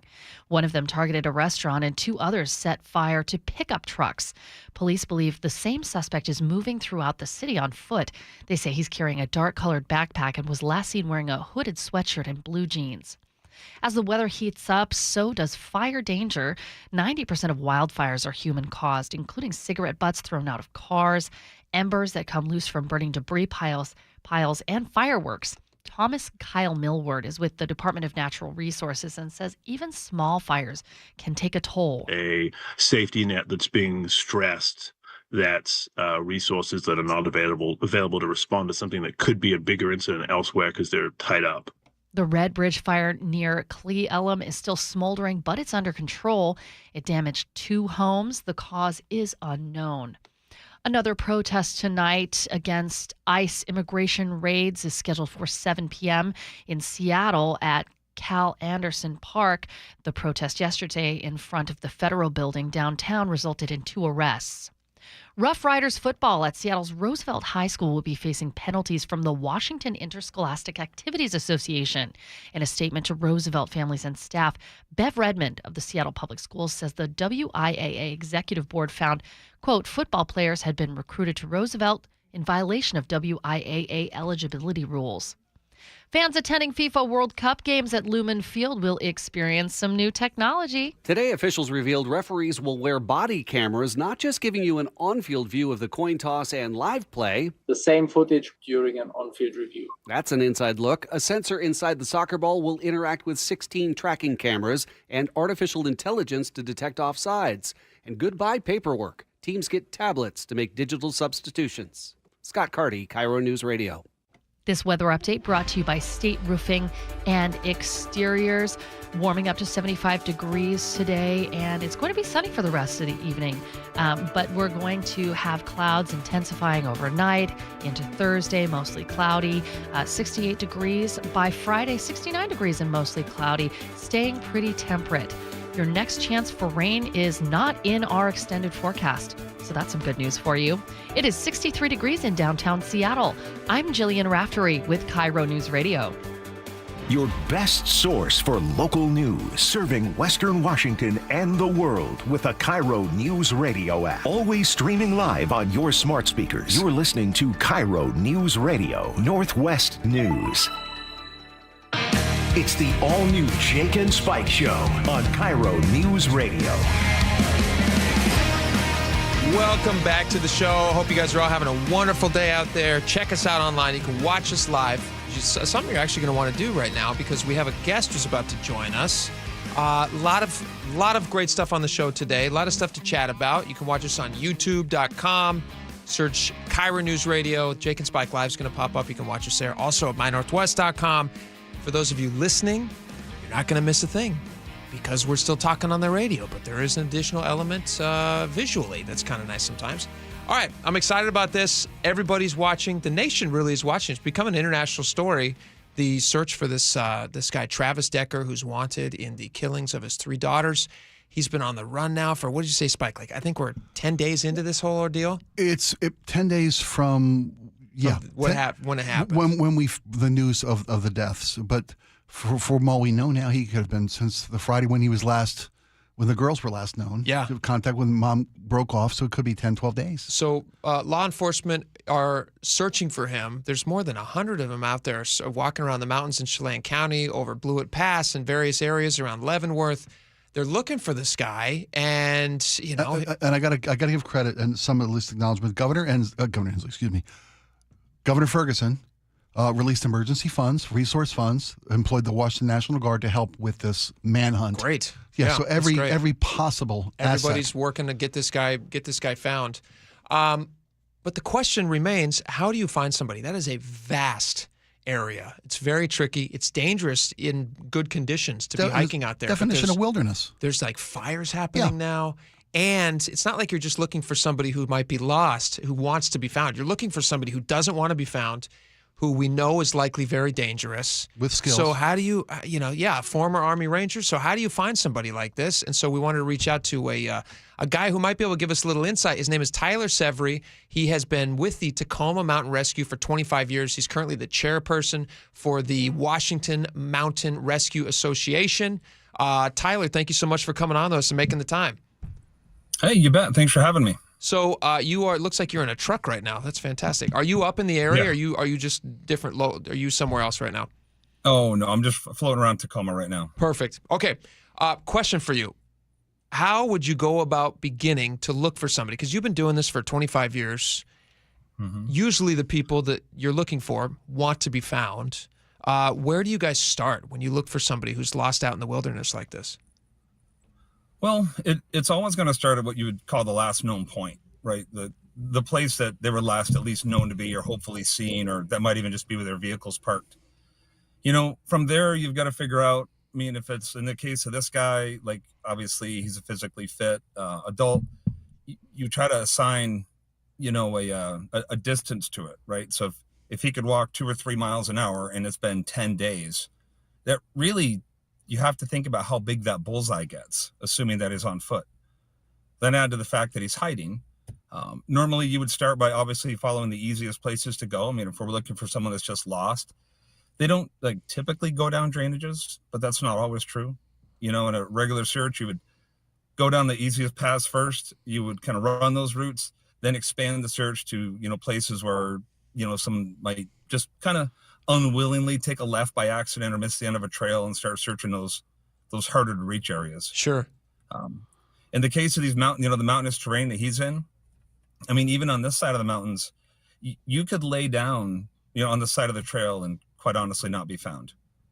There's places on Mount Rainier where we have searched for weeks, and you would have to flip over every rock. That's what I was wondering. It's a very different search and rescue from somebody who wants to be found, because he could be within 20 feet of these guys and just laying, like you're saying, he could be hiding behind something. They may have passed him 25 times already. We just don't know. So right.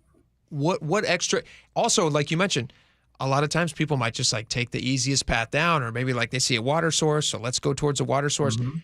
He probably has some idea of how people could, evade because of his background in the Rangers. So he's probably going to find the most hard to get to areas.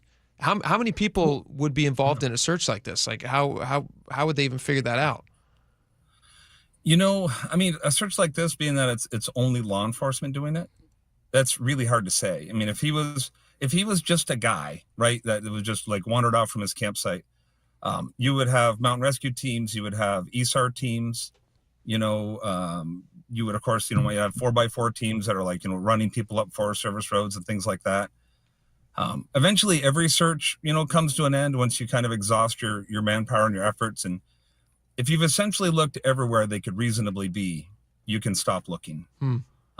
There's what we call the search box, and then there's the rest of the world. And for all we know, he's in the rest of the world. He might have had a stolen vehicle waiting for him and took that, and he's in Missouri by now. Travis, they keep changing. Well, at least it seems to be. They seem to be changing their areas of search.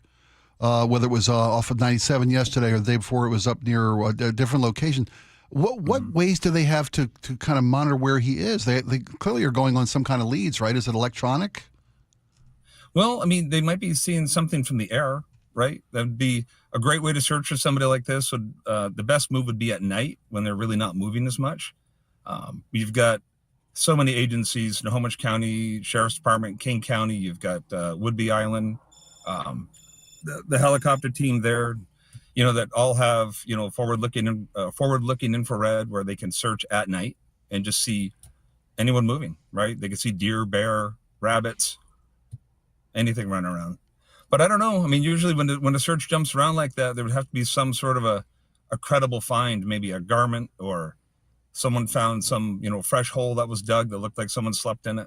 I mean, they certainly do seem to be focusing on a pretty specific area. We had a story earlier about the helicopter, the search and rescue helicopter that they're using, who was flying in circles around one area, and then there was a report about somebody that they saw, like a lone hiker, up on this pass.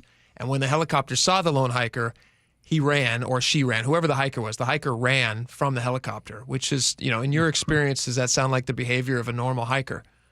Oh no, we would call that a clue. Yeah, no kidding. So that's kind of a good giveaway. How long does it generally take when you are looking for somebody who's lost out in the wilderness? And again, you're generally looking for people who want to be found, but how long does it generally take to find somebody? I would say generally most searches resolve in 2 to 3 days. And that's with, good or bad, meaning that we find them alive or deceased. Sure. And a lot of folks we just quite honestly don't find. With a law enforcement, this search is law enforcement only because of the danger of the person they're looking for. That's why there's not volunteer searchers like yourself and your organizations involved in this. Was there ever a time limit on when law enforcement will search for a person like this? I don't know. I'm not in law enforcement. I really couldn't answer that. That's fair. I would got to believe the extent of what he did. No, I think they'll probably search till they find him. I mean, they kind of have to, because they've already sent out all the warnings to the locals there. Yeah. They've said stay in your houses or be vigilant and keep an eye out. If you see anything, call 911. So as long as he's out there, like you were just saying. Until there's a conclusion. Until they have him and they know that he's not going to be a danger to anybody else, then they have to keep looking for him. But it kind of reaches, the crazy thing about these is that it's reaching a fever pitch where I'm surprised they haven't found him by now. As somebody who's been in search and rescue for 25 years, are you surprised that they haven't found him, or does this seem like kind of expected for you? No, honestly, it's kind of expected. He's a fast moving guy. It's difficult for law enforcement to search. When we oftentimes go out with law enforcement, and it doesn't matter what day it is, they have to be dressed like law enforcement officers. Bulletproof vests and extra ammo and guns. They're heavy. That's a lot of gear to carry around. Sure. So, they move slower than we do. We could be out there and, our outdoor research pants, a t-shirt, and a pretty lightweight bag just to get through the night. They don't have that luxury. Crazy. Well, we're going to keep up to date on it. And as soon as we know anything more, we'll bring you the answers. Tyler Severy, Tacoma Mountain Rescue, also the chairperson of the Washington Mountain Rescue Association. Thank you for making the time and for your insights. We appreciate it. Hey, you're welcome. Take care, guys. Fantastic. Thanks, man. I got to believe that I thought they were going to find him yesterday, and they didn't find him yesterday. Yeah, so I'm with you there. I'm surprised that he's still moving around. Again, we have a press conference scheduled at 4:00, and I don't know what the press conference is going to be about. Why would you schedule something so far ahead unless they just want to have another update to give to people? Yeah, let people know what resources are in play, if any additional resources have been added to the search, what the parameters. Maybe they want to change the scope of public warnings. Sure. With new information that they may have garnered from various sightings or reports of sightings. Like I said, we saw people who gave witness reports of a hiker who seemed to be ill prepared, as Luke told us last hour, ill prepared to be in that environment, didn't have the proper gear. And you keep hearing different reports like this, different sightings like this. It changed the scope of information that the public needs to know. That's probably why we've got a press conference. Do you remember that scene in what was it, Fugitive with Tommy Lee Jones, where he's like talking about a search grid area, and he's like, we got after the train crash, and he's like, we've got an injured whatever, and he's like, he's got a limp, and he's possible with 2 to 3 miles an hour. They have to know all that stuff. Yeah. But the thing is about this guy is, like our guest just said, he's a healthy young individual who's probably got specific ideas about where he wants to get to, and who knows how far away he could be by now. They may not even be searching in the right area. He might not even be anywhere near there. That's what makes me worry, because as Luke was saying, they've got tracks of where they think he's been with that C pattern of the search. How do they know that? Yeah, they must. I mean, they're just going off of it's frustrating. Lone sighting of that one guy, I guess. Crazy story. All right, well, we'll give you updates as we know more. Can we talk about something a little closer to home, actually, in Everett, Washington? I'd love your take on this, Spike.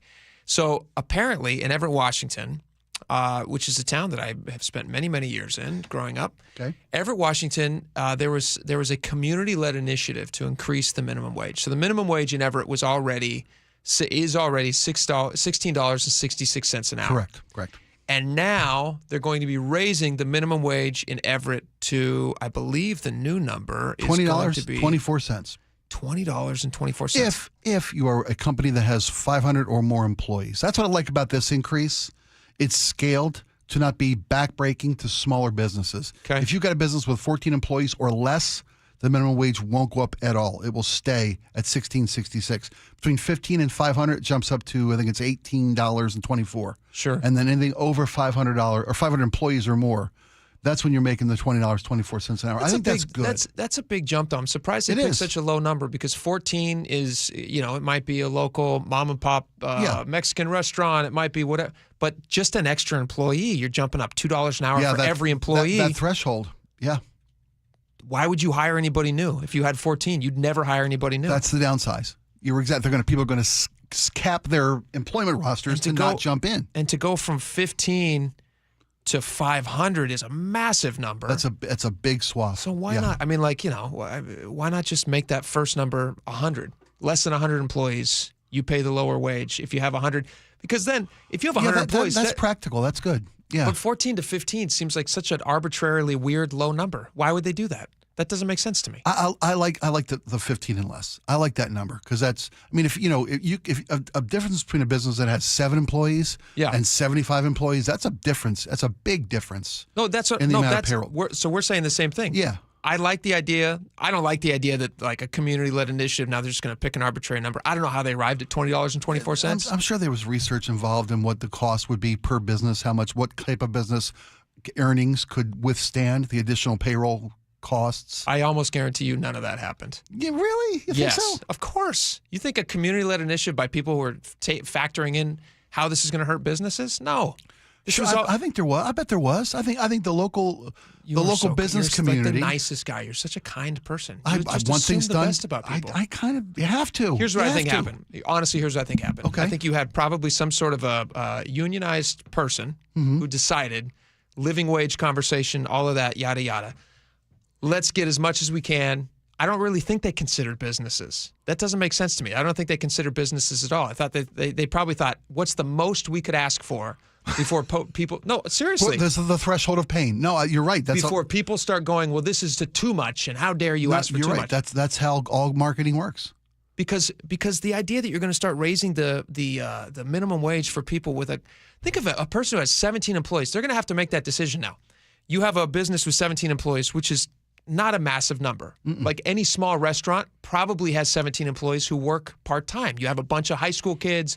You have a bunch of people who are bussing tables. You have a bunch of kitchen staff who are probably working more regular hours. They're going to have to make a decision now. We're either going to have to pay everybody $2 an hour more, or we're going to fire 3 of you. And I bet you they're going to fire 3 of them. I'm sure there will be cases where that is exactly what happens to these employees. Yeah, you're right. It's so expensive to run a restaurant. Your friend has 5 restaurants. 5 restaurants, and they've got to have side jobs to make it work because they Do they even make money on their restaurants? Barely. Barely. Because they decided to not pay minimum wage to their staff. They treat their staff with respect and appreciation, and they pay a good wage to their workers. And that's why. And with 5, they barely. Know that for a fact. Yes, I do. That they're paying so much that they have to have extra jobs. Their threshold, their margin is already so lean in Washington. It isn't one of the leanest in the country. 1.5%. Right. So and they're not paying them the bare minimum to these folks. I know that for a fact. I know folks. My kid worked for him a couple summers ago. Okay. Came on as a part-time busser. Yeah. And host. And most people. So the state minimum wage right now. What is the state minimum wage right now? It's current state minimum wage $16.66 an hour. And that's the one it'll stay at. Most people who have ever worked a minimum wage job, myself, yourself included, Laura included, you start at minimum wage, and usually within 6 months, you're out of minimum wage. You're not making a minimum wage anymore. That's not a lifetime wage. No, it's an entry level. Prove yourself. And if it is, you suck at that job, and you should get a new job. Don't you think? Agreed, especially in the conditions we find ourselves now where everyone's hurting for employees. Yeah. Unemployment's at a historic lows. If you're making a minimum wage forever at your job, then you're doing the very, very, very bare minimum. Most companies that I've ever worked for, I've worked for a lot of companies. I had like 1 million minimum wage jobs. And most of them all had a built-in wage increase. Scheduled escalator. Scheduled. Right, yep, okay. Usually around 6 months or something, you would do one. And at a year, you'd get another bump. Yeah. It's not a massive bump, but you're also not asked to do a ton. Your skill set is very, very low when you're starting these jobs. And then you gain skills, and then you're more valuable to the company, and they reward you with more money.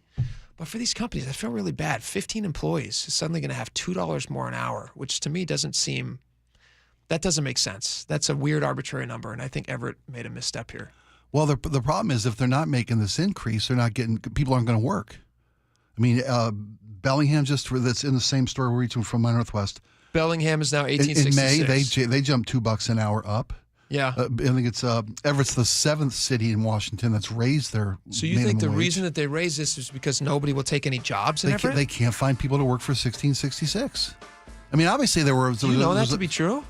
Why would you? Well, no, I don't. I can't state it as fact, but common sense tells me if they were having no problem filling jobs, they wouldn't have been so agreeable to raise the minimum wage. Though they weren't agreeable to raise the minimum wage. This was a hard fought. This was a community-led initiative. People voted on it. Well, but the business owners, I imagine, probably were like, "Hey, listen, we're barely making it as it is. Now you're going to ask us to raise the wage by $4 an hour per employee if you have more than 500 employees. $2 an hour is between 15 and 500. That's the range that I'm not crazy about. The 15 to 500. That's a lot of different kind of businesses with a lot of different kind of overheads totally right. and margins. A business, think about it, a business who has 499 employees and a business who has 16 employees are very different businesses. Right, but they're asked to pay the same base wage, that doesn't make sense to me. But hey. With compromise, give and take, that's how you come to solutions. Everybody want to do a little bit better on both sides, that's a good deal. I'd be interested to see what business owners in Everett think about this. You guys can text us, 888-973-5476. Reach out. Let us know. If you're a small Everett business and you have 14 employees, are you going to hire a 15th? Or if you have 17, what are you doing today? Are you going to fire 2 people? That was the best question of the day right there. What do you do with those 2 extra people that are going to cost you now $2 an hour for everybody on your payroll? Per employee. Yeah. Yeah. I think you're going to have to get rid of them. Absolutely. Not like a mob way. You'll probably just let No. Yeah. Probably even going away, pizza party, going out the door. Sure. Okay. Gift card. When we come back, you're going to want to be on the video for this. So go to youtube.com right now, search KIRO Newsradio 97.3 and watch the Jake and Spike live because we're going to play you a couple of audio clips. The Balloon Boy was a phenomenon that happened in 2009. So what is that, 15 years ago now, 16 years ago now? Yeah. 16 years ago, Balloon Boy burst onto the scenes. No pun intended. Yeah, no pun intended. The entire world was captivated by this story. It was network to network, breaking news coverage for hours. We're watching as this kid was going to fall out of a homemade air balloon, and crazy stuff happened. The world held its breath. We're going to play the video from it, and we're going to play the video that the family wishes did not happen on live TV. We'll be right back.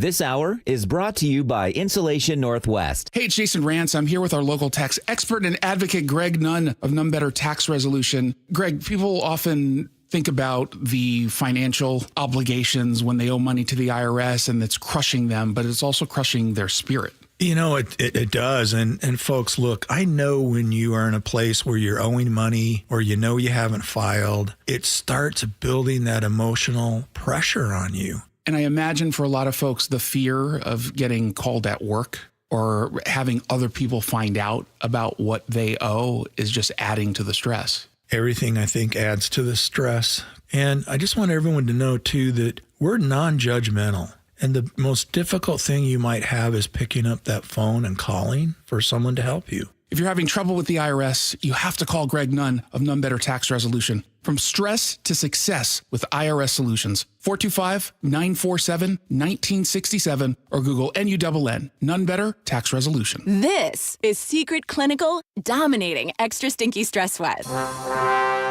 And this is regular deodorant.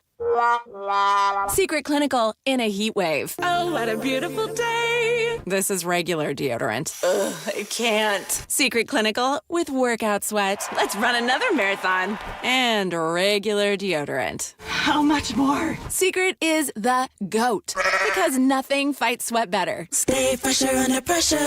I'm Ed Evans, CEO of Consumer Cellular. No, we're not one of the big guys. Truth is, we don't want to be. If you're over 50, Big Wireless probably has you paying for more data than you might need. You could be throwing away thousands over a lifetime. We're not here to be the biggest. We're here to bring you something we believe is better. Our plans start at just $20. You'll get the same fast nationwide coverage without the big wireless bill. Call 1-888-FREEDOM, visit consumercellular.com/facts or a store near you. Plans include $5 credit for auto pay and e-billing. See site for additional facts. So I formed Davis Law Group about 30 years ago, and I would get, the same questions from people about what to do in the case of an accident. Do you need a lawyer? To the point where I decided that I would at least write a book which would answer the common questions that I would receive as a lawyer. Once I wrote my first book, it proved to be hugely popular. I decided to write then a series of books in different accident cases so that we could really teach people about their rights, how to protect them, and how to decide on whether they need a lawyer and what lawyer to hire. I've found in my career that having a client that is educated and knowledgeable about their particular type of case really helps the client and also usually ends up making the case or the claim more successful.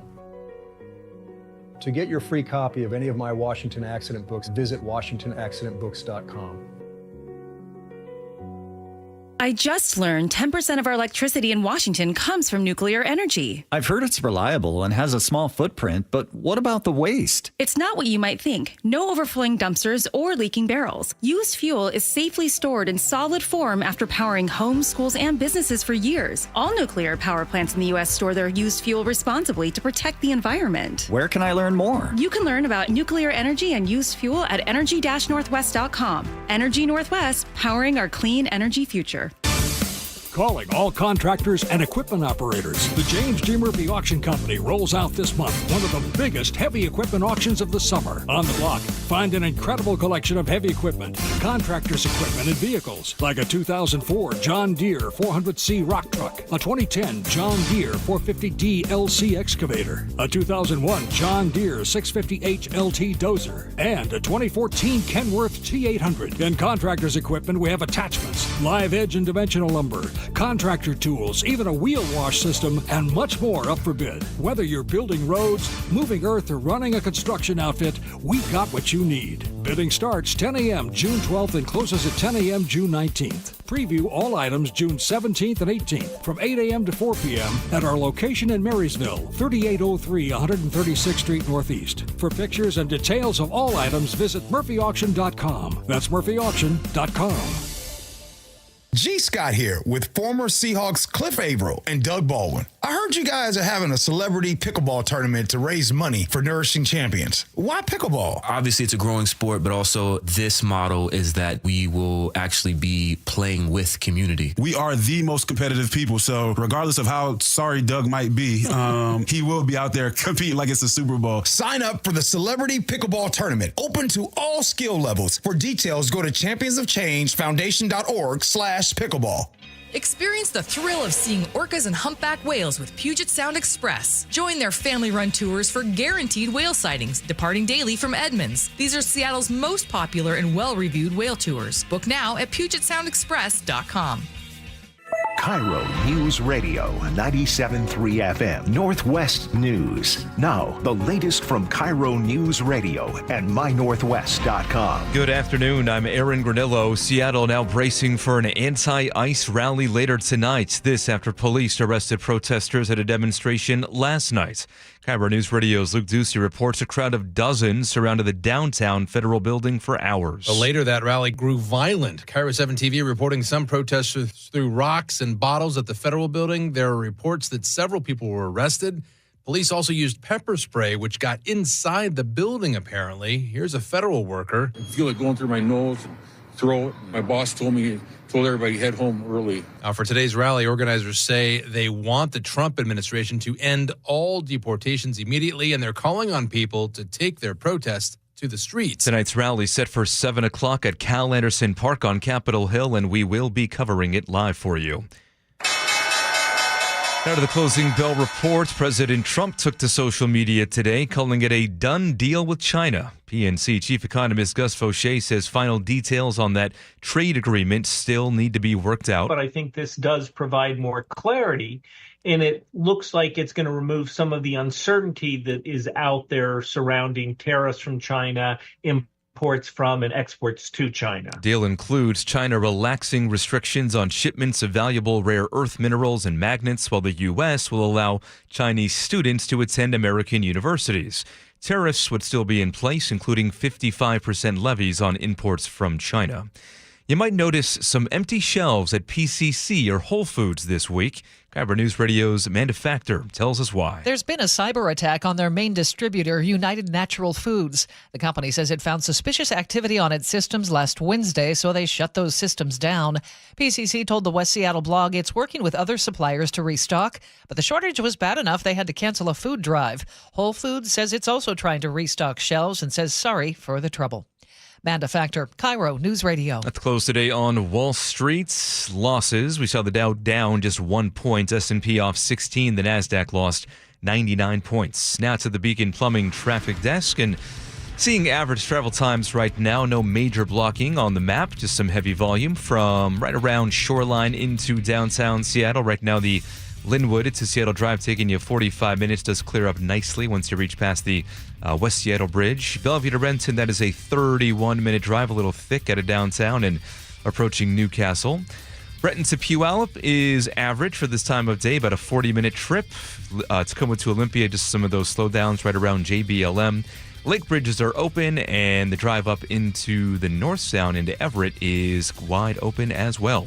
Your forecasts now brought to you by State Roofing and Exteriors. For today, we are clearing out. Should see mostly sunny skies this afternoon and highs in the upper 60s and low 70s. Right now, 63 in downtown Seattle. I'm Aaron Granillo, KIRO News Radio. Your best source for local news. You're listening to KIRO News Radio, Northwest News.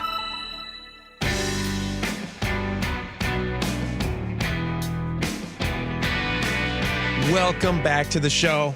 All right, I'm excited about this. Netflix does a bunch of documentaries now. They're very, very good. There's a new one out today. We're talking about a different one, but there's a new one out today that we previewed maybe like 2 weeks back. Was that right, Laura? The Titan submersible documentary that's out on Netflix. Yes.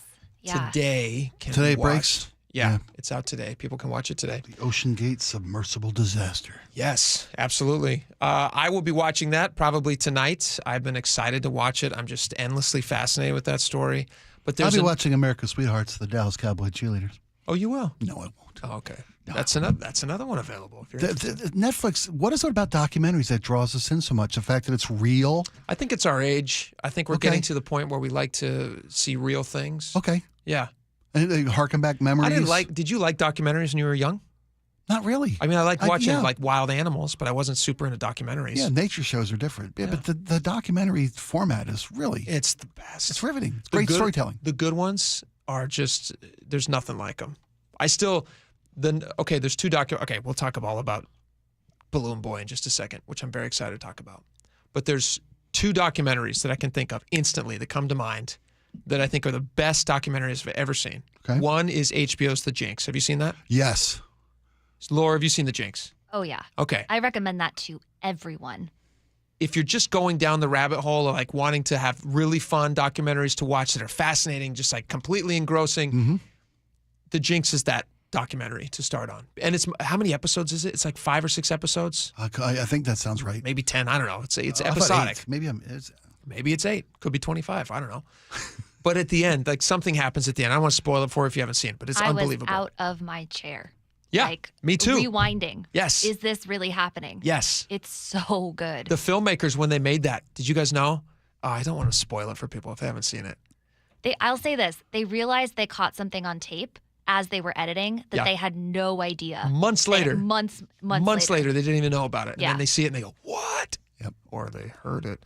Anyway, okay, so Jinx is one of them. The other one is Searching for Sugar Man.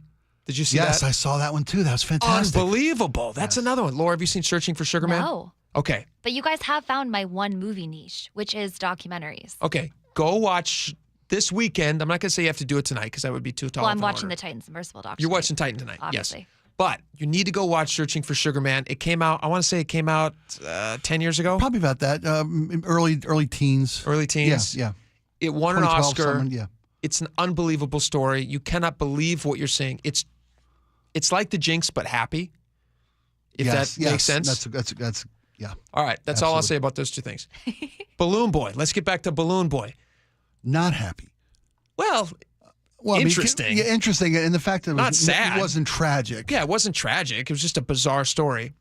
There was a kid in 2009 whose name was Falcon Heaney, and he was part of a family, 3 boys, 2 parents, 1 dad whose name was Richard Heaney. Colorado? Right? Yeah. Yes, Colorado. So in 2009, this call comes into 911, and the dad is a very eclectic, interesting guy, and that's being very, very nice. He's a total strange dude. If you're describing him, he's an out there guy. Okay. And he and his sons, and this I relate to it. He's always trying to come up with fun things to do with his kids and get him out of the house and yada yada.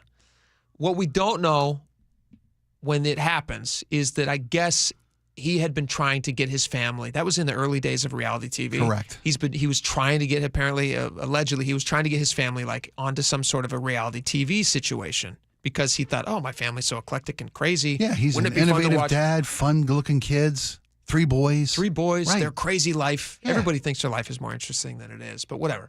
So he sets out to figure out how to get his kids on TV. And then this crazy thing happens to his kids. Like one of the things they do is they do all these science experiments and they build this big inflatable, like it looks like a UFO almost, or like almost like a dirigible or something, like a blimp, like a homemade blimp. It's made out of Mylar. Mylar. Yeah. Which was cutting edge technology then. Yeah, 2009. Nobody ever heard of Mylar. So it goes up in the air and it floats away. So this call comes into 911. This started the whole thing. And the entire world, when I tell you the entire world was what? Do you remember the story, Laura? Were you aware of this? I think I've seen it like after the fact. Okay, but at the time, I don't know if I was wasn't on your following it radar. along live. Yeah, you would have been pretty young. The entire world just stopped. Well, it's because we didn't have 300 channels then. We had about 30.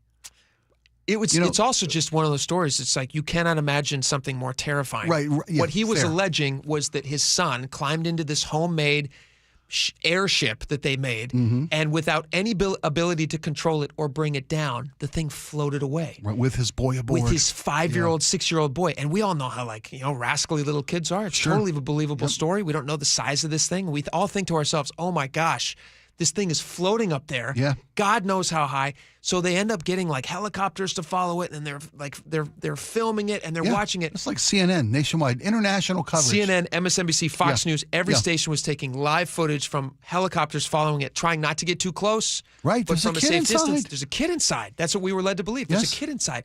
And we're all watching it. I remember watching it in the newsroom. I was here. I was producing Dory's show at the time, and we were watching live on the air with the audience, and we're like, what do we do? Like, if this kid falls out, like they can't, and they couldn't get too close because they were afraid they were going to get footage of the kid falling out. Or pop it. From 2,000 feet, or it was going to rise too high in the sky and it was going to pop, or whatever it was. Crazy stuff. So this 911 call comes in, and can we play this? This is a video we can play. If you're watching live, you're going to see this with us. Here's the 911 audio. Was the flying saucer in the backyard? Yes. Okay. It obviously has electronics, so he can know how to work it, and he gets it up off the ground? No, he doesn't know how to operate. He does not know how to operate. So, and that's gone, though, too, right? So we are sure that he's in that. Yeah, we looked everywhere, and then my son just said, be verified. He said, yeah, he went inside just before it went off because we had it tethered. It wasn't supposed to take off. Okay, was it running then? Well, it doesn't run. It's filled with helium, and it operates off of 1 million volts to move left and right horizontal. Okay. And we were testing it to find out what effect we could get. Which direction is the wind blowing? It's going southeast. So he said it right straight for the Loveland Airport. I only hope the FAA is, was listening to me. Oh, that's right. Didn't they shut down the airport because it was going to fly into the flight path? All right, keep it going. Sorry. Okay, so it might be headed for the Fort Collins Loveland Airport area? Yeah, I think it's just a Loveland. And is it silver in color, or? Yeah, it's got aluminum foil on it. Okay. That's how it gets its charge. I remember standing in the newsroom watching all the TVs. Everybody was just standing in front of the TVs, just watching this, frozen, watching this. Okay, so the crazy part is the kid ends up being found. Spoiler alert. Oh, when it came down. It comes down. They have live footage of it coming down. Right. And as it comes down, you kind of realize when somebody like runs up to it, because it's tough to get scale from a distance like this. That could be 200 feet. You don't know. Yeah, you don't, It comes down, it's like very small looking. And you go like, well, wait a minute. That's not big enough to hold a 5-year-old kid. Like a 5-year-old kid weighs 40 pounds or whatever. There's no way that thing's holding him up. And so the kid's not in there. And then the discussion was like, oh no, did he fall out somewhere? Well, where is he? And then the word arrives that the kid has been found safe. He was hiding in the family home the whole time. Like, oh my gosh, this kid. Like above the garage in the or something? garage, like a crawl space. Yeah. Scared the parents half to death. And when we come back, I'm going to play you footage. I don't know if you saw this, but CNN did an interview with the entire family who was all too happy to do the interview. They sit down. This is the dad's moment. This is the moment. Yeah. And live on CNN, he's talking to Wolf Blitzer. The whole family's sitting there. They ask the kid a question. And the kid gives away the whole secret, which is that the family was apparently, this was all a ruse to get attention for a TV show or something. And so it's really amazing to watch because you're watching the dad's face be like, what do I do? I'm on national TV and a truth possibly is just revealed. So we're going to play that for you when we get back. Stick around. We'll be right back. The Closing Bell is brought to you by Legacy Group Capital's Northwest Fund. Patrick was way behind on his IRS taxes. I was in way over my head. The total amount ended up being somewhere just over $30,000. $30,000. Then the IRS came to collect. Started getting letter after letter. A lien had been filed against me. They were going to basically hang me completely out to dry. He had to do something. That's when I reached out to Optima Tax Relief. Patrick's life quickly got a lot easier. It was very easy, pretty much hands off. They picked up the ball and ran with it. And how'd it go? I couldn't believe it. I had to ask 2 or 3 times. I saved an incredible amount of money. How does Patrick feel about Optima? Couldn't be happier. They definitely helped me. Optima Tax Relief, the best place to call. They're the best in the business. Do what Patrick did and call Optima Tax Relief for a free consultation. 783-8055. That's 800-783-8055. 800-783-8055. Optima Tax Relief. Testimonial from an actual client. Some restrictions apply. For complete details, please visit OptimaTaxRelief.com. This is the story of the one. As a lineman, he does whatever it takes to keep the power on in his community. And he wants a partner like Grainger who does the same. Grainger offers the professional-grade products he needs, from voltage detectors to harnesses to hard hats, plus fast, dependable delivery, so he can rise to every challenge. Call 1-800-GRAINGER click Grainger.com, or just stop by. Grainger, for the ones who get it done. This is the story of the one. As a lineman, he does whatever it takes to keep the power on in his community. And he wants a partner like Grainger who does the same. Grainger offers the professional-grade products he needs, from voltage detectors to harnesses to hard hats, plus fast, dependable delivery, so he can rise to every challenge. Call 1-800-GRAINGER, click Grainger.com, or just stop by. Grainger, for the ones who get it done. This could be the oddest gift anyone's ever given me. But I'll bet you use it. When the time is right, I suppose. That's the idea. A plunger. An Apollo plumbing plunger. Free for me? Actually, free to everyone we visit. Because? We believe some things you can do on your own. And if this plunger can't fix it? Apollo Plumbing will. Just like that. You call, we come. It's fixed. Wouldn't you rather I just call? You're welcome to. Okay. But for a simple backup? Something I can solve myself? Try your free plunger. I'll admit it's kind of spiffy. Apply a little pressure. And if it still won't clear? Call Apollo Plumbing. The ready right now plumbers. Our big blue trucks come stocked full of fixes. And a plunger wielding plumber. A clean screen trained and trustworthy Apollo plumber. They come in a jiffy? Arriving when promised to put plumbing problems in your past. And give me a free plunger. That too. You know, I kind of like this plunger. I'm sure it'll come in handy. Just like Apollo Plumbing. ApolloPlumbing.com. Jim Singletary here, Chief Roof Nerd at RoofSmart, where we're not afraid to tell you no. Looking for a roofing company that'll do cheap, fast work and just cover up the problem? No, that's not us. Want a quick quote without a real inspection? Nope. Just want a price without knowing your options? Not happening. Look, we don't want to tell you no, but if saying yes means cut corners, bad results, or wasted money, we won't do it. Period. And here's the deal. Seattle gets 150 rainy days a year. That's not wait and see weather, it's call RoofSmart now weather. We say no to leaky roofs, sloppy work, and bad estimates, and yes to thorough inspections, accurate quotes, and top quality work that actually lasts. So if you want an honest roofer who's not afraid to say no to bad work, call RoofSmart today at 206-487-4877 or visit GetRoofSmart.com. That's 206-487-4877 or GetRoofSmart.com. If you're thinking about renovating an attic, spending more time in your sunroom, or building onto your home, a Carrier ductless unit is the perfect solution for climate control. It's efficient, quiet, and incredibly flexible when it comes to installation because there's no ductwork required. It's just one more way we're making your home totally comfortable. Your local Carrier heating and cooling dealer will improve your home's comfort, air quality, and efficiency. Visit CarrierNorthwest.com to find the expert near you. Carrier, turn to the experts. Someone says they're from Medicare? Hang up. Medicare never cold calls. Offered free medical equipment or services? Toss it. It's likely a scam. Got your Medicare statement? Read it. Spot something strange? Report it. You can fight it. The Washington State Office of the Insurance Commissioner Fraud Prevention Service is free, unbiased, and here for you. Search Washington Medicare Fraud or call 800-562-6900. That's 800-562-6900. Stop feeling embarrassed about thinning hair and start looking and feeling your best with Hair Grow by New Nordic. Available online at Amazon, Walmart.com, and NewNordicUSA.com or at your local CVS. Guys, it's Men's Health Month at Revive Seattle. Get a free comprehensive wellness panel. It checks your testosterone, blood sugar, heart health, and more. Valued at $400. Offer ends June 30th. Call 206-529-1111 or visit ReviveMen'sHealth.com. It's a brave face we put on. We never want to be any trouble. But you know, getting older isn't all smiles and birthday parties. Sometimes it's facing the fact that we are aging. And you know what? That can be pretty hard. If you need a little support or just want to talk to someone, 988 is here for you. It's free and it's confidential. Call 988 anywhere, anytime. A message from the Washington State Department of Health. All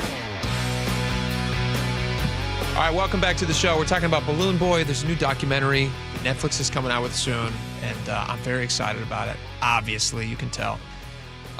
Before the break, we played you the 911 call that kicked it all off, which was the dad, Richard Heaney, calling. Panicked father. Panicked. Oh. It's really selling the idea that his son was up in this homemade And that call was broadcast internationally to the world. Yeah. Yeah. Now, what we didn't know at the time was that apparently, according to all the news stories that I have read and police, this was all an elaborate hoax to get attention on the family so that they could somehow finagle this into some sort of a reality TV deal. Right. And it ends up playing out in a crazy way. So they go on CNN and they get, and I'll just say allegedly, just to cover for lawsuits. But they end up going on CNN and they're talking to Wolf Blitzer. And this was a big get. This is like the first sit down that they were going to do. They talked to the biggest news station at the time. CNN talks to Little Falcon, talks to the dad, Richard Heaney, talks to Little Falcon, and he asks Falcon, why didn't you come out when people were calling for you? You must have heard all these people yelling and calling for you. And then Falcon reveals something, because again, he's a child. He reveals something on national TV, and the look on this guy's face, the look on Richard Heaney's face. Can we share that? Because let's play it. Yeah. All right. Let's play it. He's asking Falcon, did you hear us calling your name at any time? You did? You did? Why didn't you come out? You guys said that we did this for the show. Yeah. No. You didn't come out? His brain is broken. I heard what he said, but I'm not.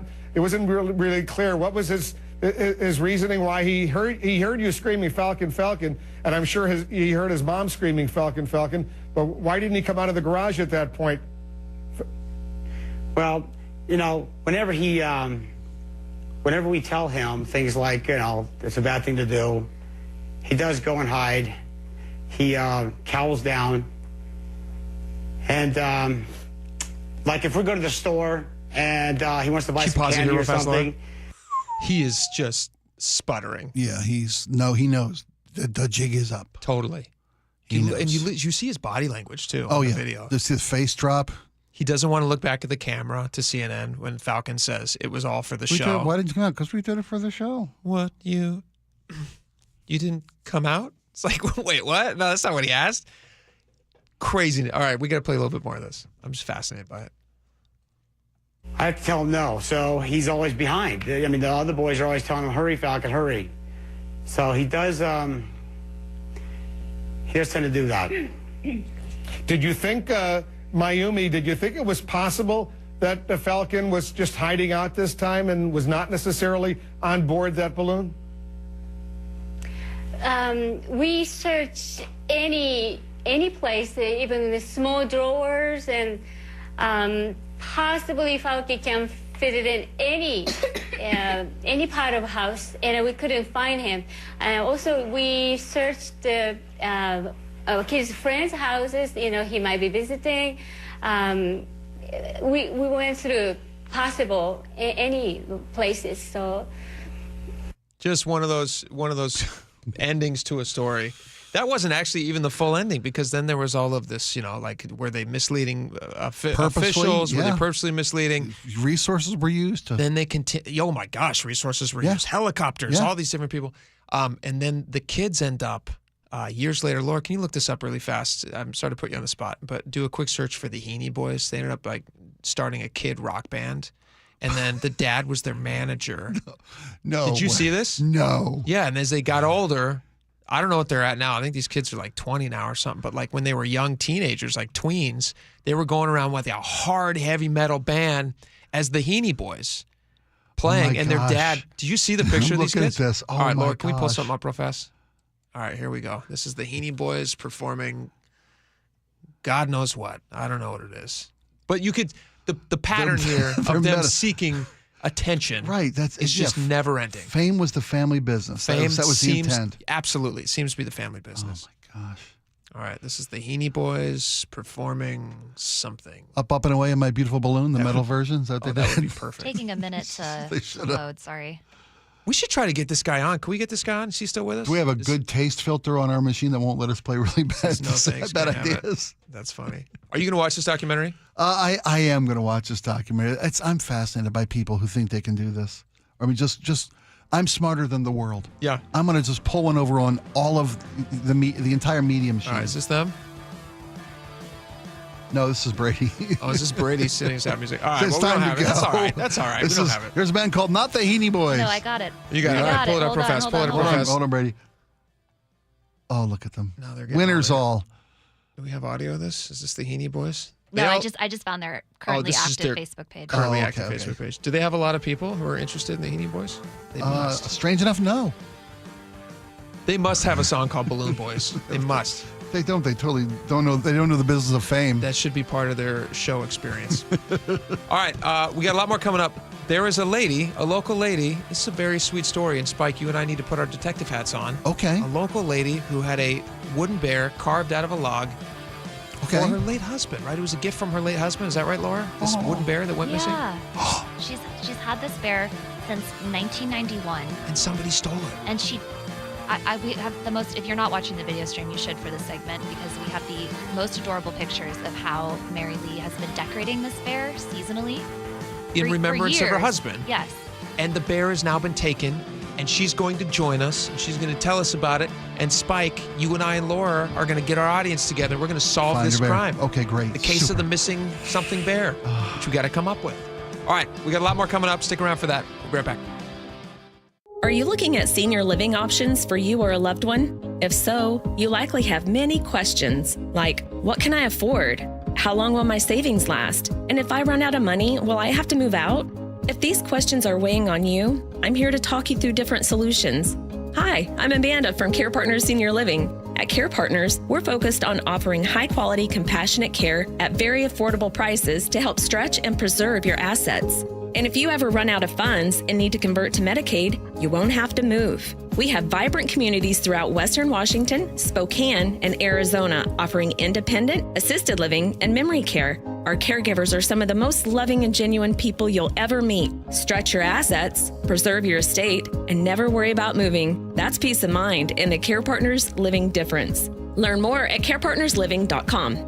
Care Partners is excited to announce our newest communities in Port Orchard, Sumner, Snohomish, and North Creek Bothell. Visit carepartnersliving.com. For more than 65 years, our service technicians at Bob's Heating and Air Conditioning have been proud to offer the home comfort solutions that your family needs. This summer, trust the team at Bob's to equip you with peace of mind, providing efficient service and expert knowledge to keep you safe and comfortable in your home. While temperatures may be on the rise, our service solutions remain steady and affordable. Plus, we'll provide you with a new filter replacement at each AC maintenance. Call Bob's Heating and Air Conditioning. Your family's comfort is our family's business. Are you worried about economic conditions, tariffs, and inflation? Are you tired of trying to time the stock market? Maybe it's time to take a little risk off the table given current market volatility. For stability, there's no better option than Legacy Group's Northwest Fund, a fixed return of 9%. Hi, I'm Scott Rirucka, CEO of Legacy Group Capital in Bellevue. We've been running local real estate investment funds for over 18 years with zero investor losses, averaging double-digit returns since inception, and we also accept IRAs. Over 1,000 local investors have invested over $250 million in our Legacy family of funds. Feeling uneasy? Don't gamble your hard-earned money or risk your retirement. Legacy Group's Northwest Fund, returning 9%, has limited openings for new investors right now. Call 425-635-4700 or visit LegacyG.com. That's LegacyG.com. This is not investment advice. Legacy investments available to accredited investors only. Details at LegacyG.com. Hi, it's John Curley. Longevity Medical Clinic is your best plan for long-term well-being and personalized health care. Dr. Mixon, let me ask you a question. How long have some of your patients been working with you? And we've got patients now that have been with us for over 20 years that are in their 90s who came to us in their 60s. The grandparents now in their 90s are living independently. They're not on walkers, they're not on canes, they're not headed for nursing homes. I meet people and they ask about, wow, you're in great shape. You have 12% body fat and stuff. What's the secret? I said, it's not a secret. Longevity Medical Clinic has been there for 25 years. There is no secret to the fact that if you make those small changes, you avoid the big, bad, horrible stuff that most of us just think, well, this is what's supposed to happen happened to me. And if you're heading downhill and you don't change your direction, you're going to continue going downhill. And what we do at Longevity is we redirect you and we take you back up the hill. So get your free health analysis. Go to longevitymedicalclinic.com. That's longevitymedicalclinic.com. The key sticking point that does seem to have been worked out, the U.S. is going to allow Chinese students to come into the U.S. and go to universities and colleges and grad programs. Beach Boys co-founder Brian Wilson has died.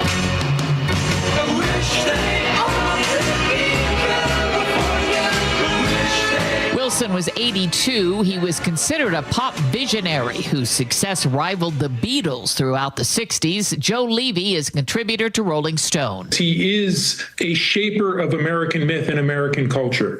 Our popular ideas about California, a land of surf and sun, many of them come from Beach Boys songs. There was a partial verdict in the trial of former movie mogul Harvey Weinstein. He was found guilty of subjecting one woman to a criminal sex act. The jury did not reach a verdict on a rape charge involving another woman. Legal analyst Laurie Levinson. For Harvey Weinstein, even one conviction in the New York case poses a big difficulty for him moving forward, given the sentencing that he faces. Defense Secretary Pete Hegseth was on Capitol Hill again today, where he was grilled over the deployment of troops to Los Angeles. Senator Jack Reed. Are you prepared to authorize DHS to use drones and also to authorize military forces to detain or arrest American citizens?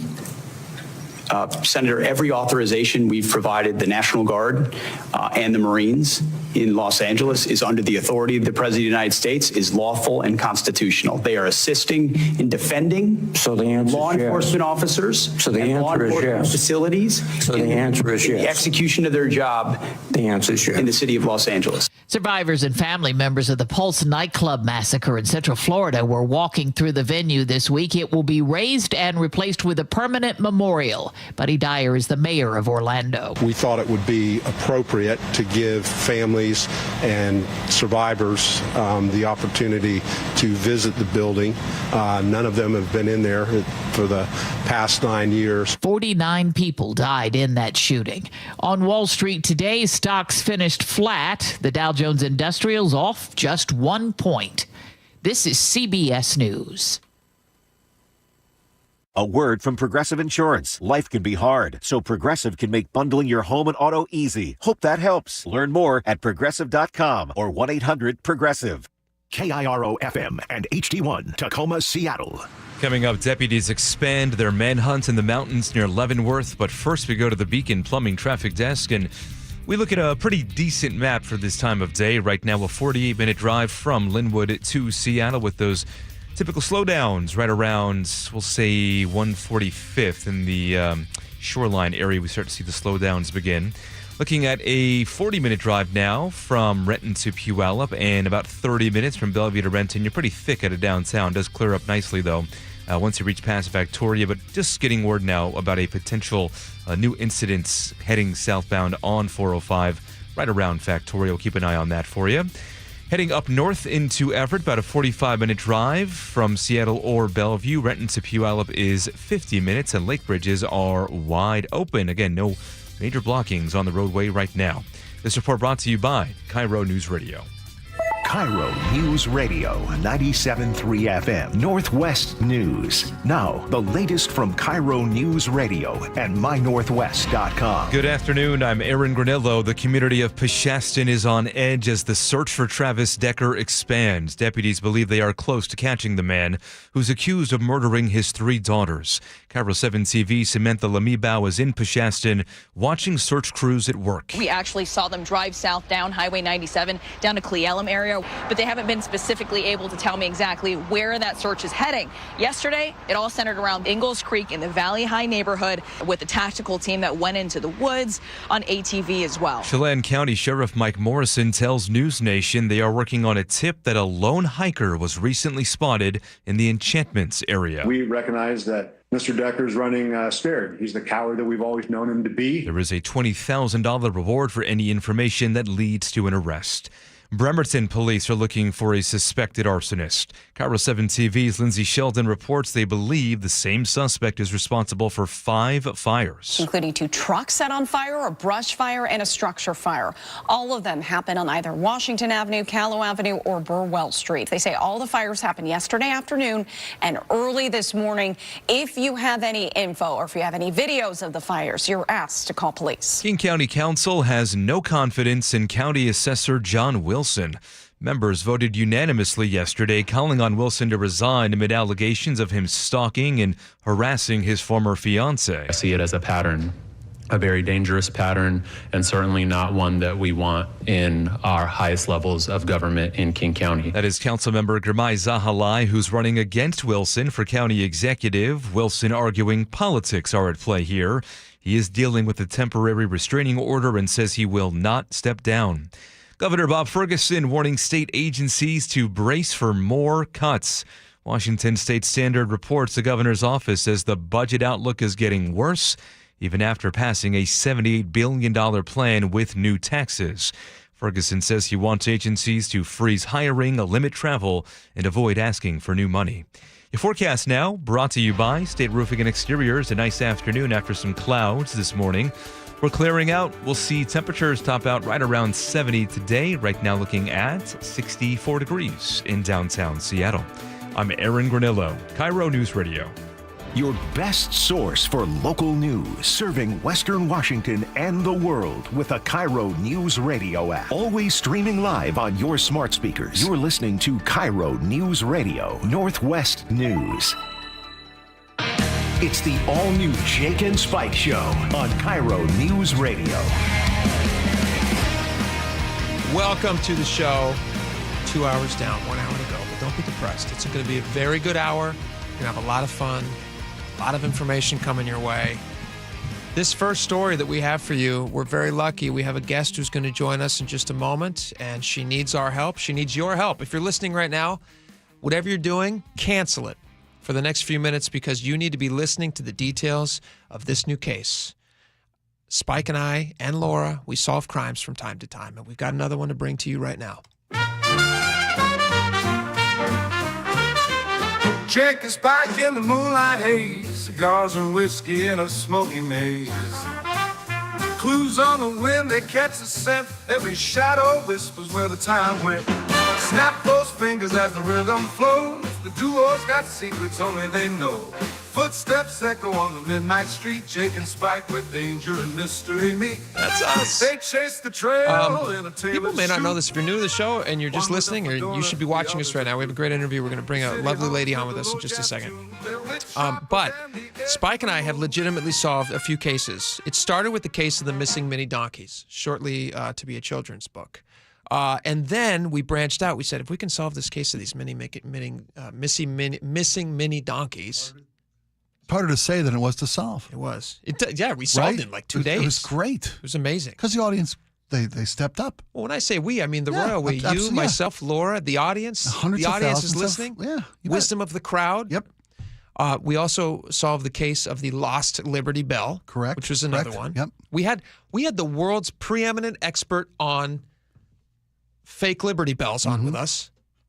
And he told us all these details, and we ended up helping solve the case, which was another amazing thing. Led to a listener spotting it and calling local authorities. Yep, absolutely. We took on the case of the Cuffless Crusader, but we haven't solved that one yet. That's the gentleman who dodged a bounty hunter. Yeah, and he just ran away. And jumped fled. on a light rail. Right.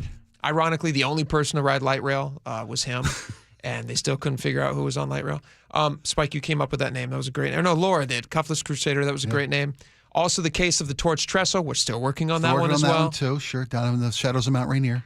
And now, the case of the burgled bear. Mary Lee, who lives in Mount Vernon, joins us now. Mary Lee, welcome to the show. Thank you for coming on with us. Well, thank you very much for calling. Mary Lee, tell us about what happened and what you're missing and how we can help you find it. What's missing?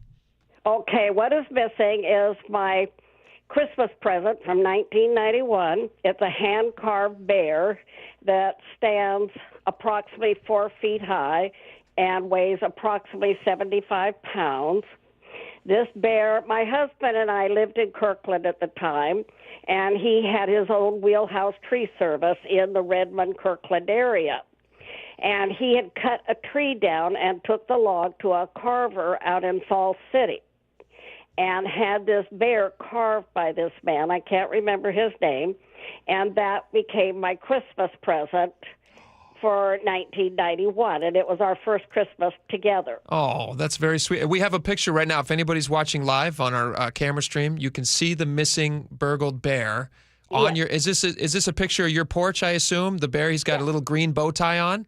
He's got a green bow tie because I would dress him for different occasions during the year. He wore his Seahawk shirt during Seahawk season. Oh, I love it. And he had there it is. There's the Seahawks. He's a very festive bear. Yeah. So consequently, quite a sentimental attachment. My husband passed away in 2018, so this is one of the things that he gave me that is very special to me. And like I say, he's been sitting on my front porch since 1991. Oh, my goodness. So your husband, you said your husband passed away in 2018, so you've continued the tradition, though, of dressing the bear, I imagine? Oh, yes, very definitely. And when did this bear go missing, Mary Lee? Monday night. Monday night. Do you have any? He was on my front porch Monday afternoon when I walked out to get my mail. And Tuesday afternoon when I walked, just yesterday, I walked out to get my mail, and I started back towards the house. I looked up on my front porch, and I thought to myself, something's missing, something's different. And I walked over, and I thought, my bear, he's gone. No. Mary Lee, I assume that you don't have camera footage hooked. Like a lot of people have those Ring door cams. You don't have one of those? Naturally, and I've called all my neighbors, and none of them have cameras either. Oh. And your hindsight is 20/20. And yes, we should have had cameras. Yes, I should have bolted him to the wall. No. You shouldn't have to. You shouldn't have to. Yeah, I agree with Spike. Don't blame yourself. Don't even. That's somebody. It's just hopefully it's a prankster. I hope so too. A young ne'er-do-well. Really do. And like I say, I drove around the neighborhood this morning, and I thought to myself, here's all these people out here with all this stuff on their lawns. What made my bear stand out that they would come up onto my porch? Well, I can they had to come take right a guess, up to my Mary front Lee. door to get him, and they had to have transportation to take him away. Yeah, 75 and they pounds. had to probably have two men to carry him because, like I say, he's 75, 80 pounds, right around 75 pounds. Unfortunately, I think the thing that made him unique and special is probably what drew the attention to him. I mean, you were dressing him up, and somebody saw that and went, "Oh, that's a great-looking bear. That's a handsome bear." And I did have lights on him, but there you go. So anyway, first thing I did is I called the neighbors, of course, and nobody had cameras, and nobody had seen anything out of the ordinary. Did you call the police, Mary Lee? I want to call the police department. Yeah. So I did. What was their response when you called them? Well, they came right out. They felt real bad about it.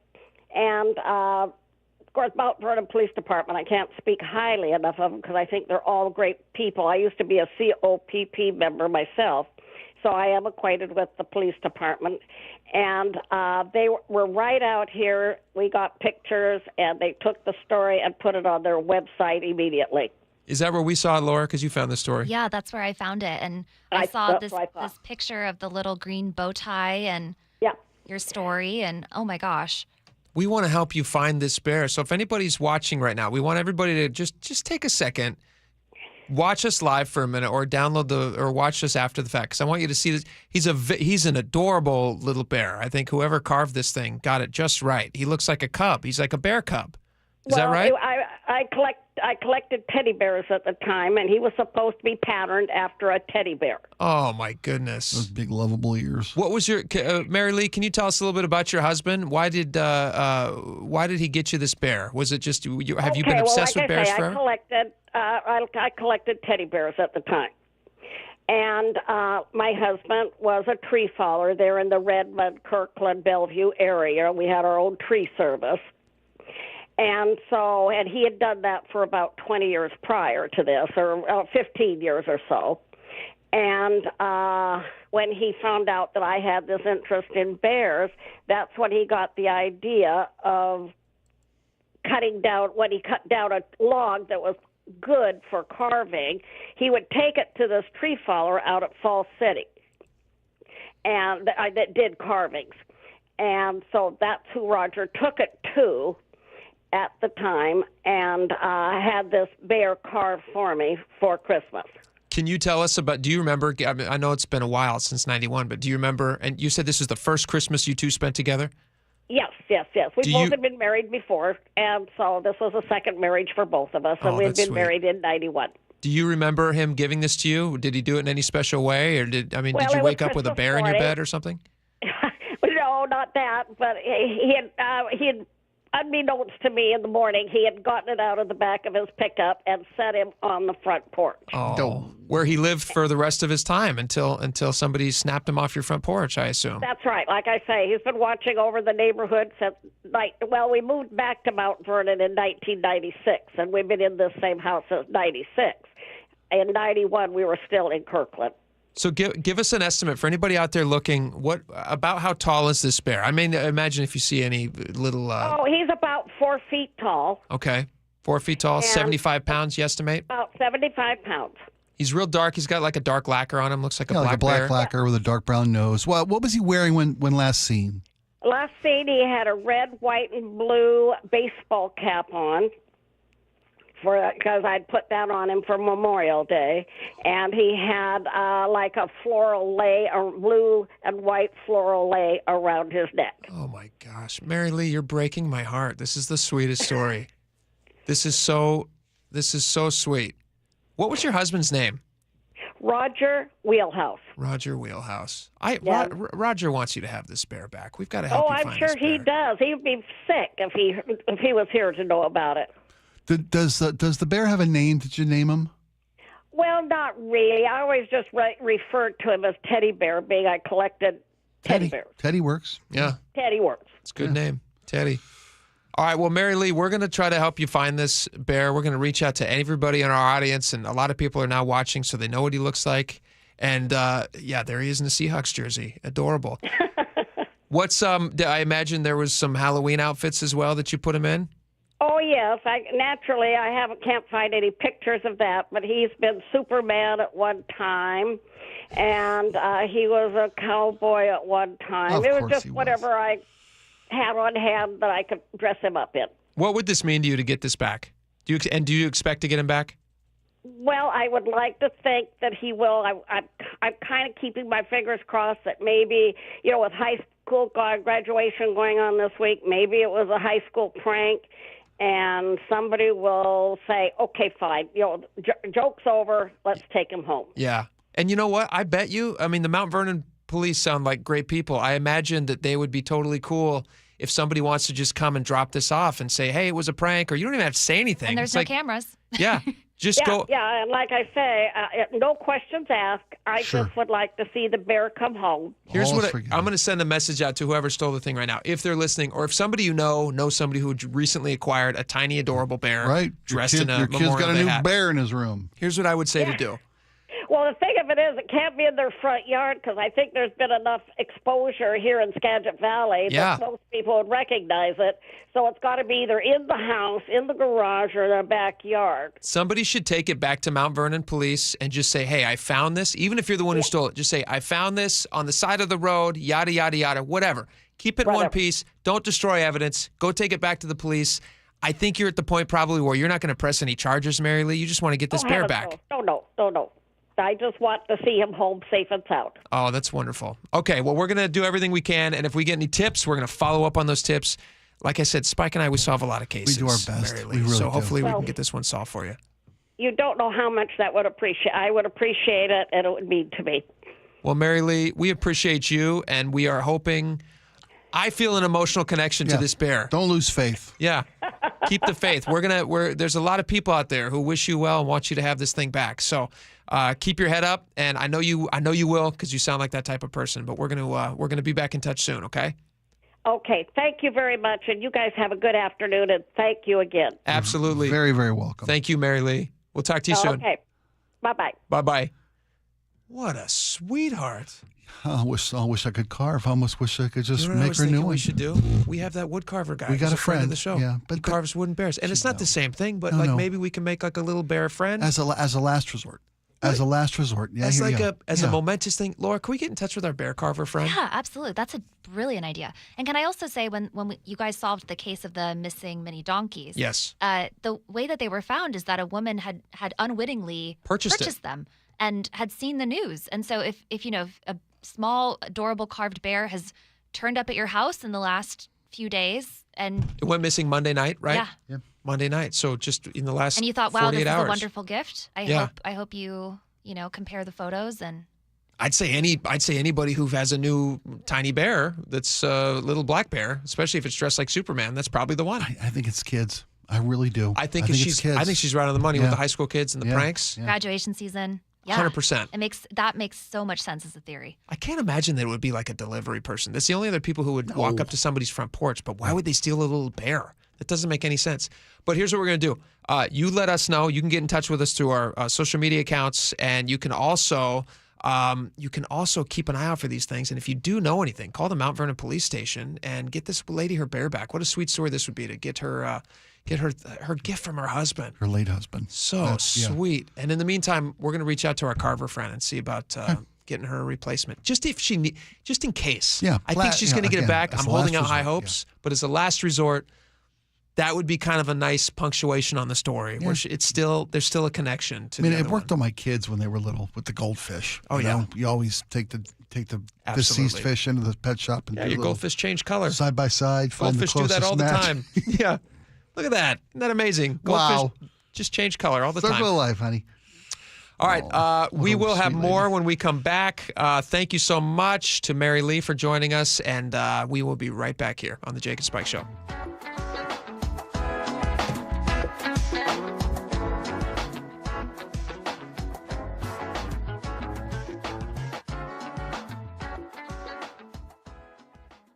This hour is brought to you by Sharp Vision Modern LASIK and Lens. Attention! If you owe money to the IRS, this is an urgent message. The IRS is cracking down by sending out collection letters, garnishing paychecks, seizing bank accounts, and putting liens on homes and businesses. They call it enforced compliance, and you better watch out because penalties and interest on unpaid taxes compound daily, making it even harder to get out of debt. Don't let tax debt destroy your life. You need to call Optima Tax Relief, America's #1 tax resolution firm. They're experts in taxpayer assistance programs that can save you thousands if you qualify. A+ rated by the Better Business Bureau, Optima's resolved over $1 billion of tax debt for their clients. Let them fight on your behalf, helping to put your tax problems to rest. Call the tax professionals at Optima now for a free consultation. Call 800-343-6460. 800-343-6460. 800-343-6460. Optima Tax Relief. Some restrictions apply. For complete details, please visit OptimaTaxRelief.com. This is the story of the one. As a lineman, he does whatever it takes to keep the power on in his community. And he wants a partner like Grainger who does the same. Grainger offers the professional-grade products he needs, from voltage detectors to harnesses to hard hats, plus fast, dependable delivery, so he can rise to every challenge. Call 1-800-GRAINGER, click Grainger.com, or just stop by. Grainger, for the ones who get it done. Still getting around to that fix on your car? You got this. On eBay, you'll find millions of parts guaranteed to fit. Doesn't matter if it's a major engine repair or your first time swapping your windshield wipers. eBay has that part you need, ready to click perfectly into place for changes big and small. Loud or quiet, find all the parts you need at prices you'll love. Guaranteed to fit every time. But you already know that. eBay. Things, people, love. Eligible items only. Exclusions apply. Hey, it's Charlie Harder. And I'm Amanda Factor. And coming up on the show, we have Emmy Award-winning actor Jeremy Piven. You know him from Entourage. An agent actually said to me one time, he goes, I'm having trouble getting you work on your hiatus because everyone's saying there's no way that's acting. What's bringing him to Seattle later this summer? We'll tell you. Coming up tomorrow morning on Seattle's Morning News. Seattle's Morning News, 6 to 9. Watch the interview on the KIRO Newsradio YouTube page and the KIRO Newsradio app. Calling all contractors and equipment operators. The James G. Murphy Auction Company rolls out this month one of the biggest heavy equipment auctions of the summer. On the block, find an incredible collection of heavy equipment, contractors' equipment, and vehicles, like a 2004 John Deere 400C rock truck, a 2010 John Deere 450D LC excavator, a 2001 John Deere 650H LT dozer, and a 2014 Kenworth T800. In contractors' equipment, we have attachments, live edge and dimensional lumber, contractor tools, even a wheel wash system, and much more up for bid. Whether you're building roads, moving earth, or running a construction outfit, we got what you need. Bidding starts 10 a.m. June 12th and closes at 10 a.m. June 19th. Preview all items June 17th and 18th from 8 a.m. to 4 p.m. at our location in Marysville, 3803 136th Street Northeast. For pictures and details of all items, visit murphyauction.com. That's murphyauction.com. Every year, 4.5 million young adults between the ages of 18 and 24 visit the ER. It's every parent's nightmare. Umergency gives you all the tools you need to quickly and effectively manage your family's emergency. Umergency provides instant access to vital resources, customized to your student's campus and local community, digital consent form, and built-in urgent alert button. Umergency gives you peace of mind when you need it most. Download your Umergency app now. The team that gave me back my full head of hair, Advanced Hair, is once again the winner of the 425 Business of the Year. Dr. Parango and his world-class team begin regrowing your own natural hair the very next day. And Advanced Hair guarantees your new hair will grow, just like they did for me. Find out why Advanced Hair is the best of the best. With your free consultation, you'll receive $250 off and 250 free hair grafts. 425-449-8185 or advancedhair.com. Join in on the conversation by sending a text to 888-973-5476. That's 888-973-KIRO. Fraud is rampant, and those on Medicare are targets. Medicare never makes cold calls, so when someone calls you and says they're from Medicare, hang up. If you get an offer for free medical equipment or services, toss it. When you get your medical statement, read it. And if anything looks suspicious, report it to the Senior Medicare Patrol with Sheba. Sheba is a free, unbiased service of the Washington State Office of the Insurance Commissioner. If you suspect fraud, search Medicare Sheba or call 800-562-6900. I was in the middle of the Atlantic Ocean when it happened. There was a sudden jolt and our submarine crashed on the seafloor. We were in total darkness. That's Dr. Dejana Figueroa, a marine biologist and STEM teacher, talking about a deep sea dive she'll never forget. It's funny, when I was a kid, I was afraid of the ocean, and there I was, 2 miles below the surface. But as a scientist, you prepare for that. Using our training and a little creativity, we fixed the sub and finished our experiments. The dive was just too important. Every dive gives us glimpses at things few people ever get to see. Glowing creatures, fiery undersea volcanoes. When we got back to the surface, I kissed the ground and called my mom, of course. But you know what? I wouldn't trade that dive for anything. Dr. Figueroa uses her passion for STEM to discover new things and make the world a better place. She can STEM, so can you. Check out She Can STEM for more stories and inspiration. A message from the Ad Council. Hi, it's John Curley. Longevity Medical Clinic has been helping people live longer, healthier lives for more than 25 years. I've recently talked with Dr. Mixon about his approach to proactively focusing on prevention. Dr. Mixon, I first met you in 2009, and I went in there and I told you I wasn't feeling well, couldn't gain any muscle mass, couldn't sleep well, I was stressed out, and you looked at me and you said, yeah, I know what your problem is. And all we did was we measured your values and we moved your values back to those of a nice, healthy 25-year-old man. I have taken your blood work to my doctor, and he was shocked. He couldn't believe the depth in which you study my blood. We need to draw a distinction between living a long time and getting old. And that's what longevity is all about, is we are here to do the measurements and help you fix those problems. So get your free health analysis. Go to longevitymedicalclinic.com. That's longevitymedicalclinic.com. Hey, it's Charlie Harder. And I'm Amanda Factor. And coming up on the show, we have Emmy Award-winning actor Jeremy Jeremy Piven. You know him from Entourage. An agent actually said to me one time, he goes, I'm having trouble getting you work on your hiatus because everyone's saying there's no way that's acting. What's bringing him to Seattle later this summer? We'll tell you. Coming up tomorrow morning on Seattle's Morning News. Seattle's Morning News, 6 to 9. Watch the interview on the KIRO News Radio YouTube page and the KIRO News Radio app.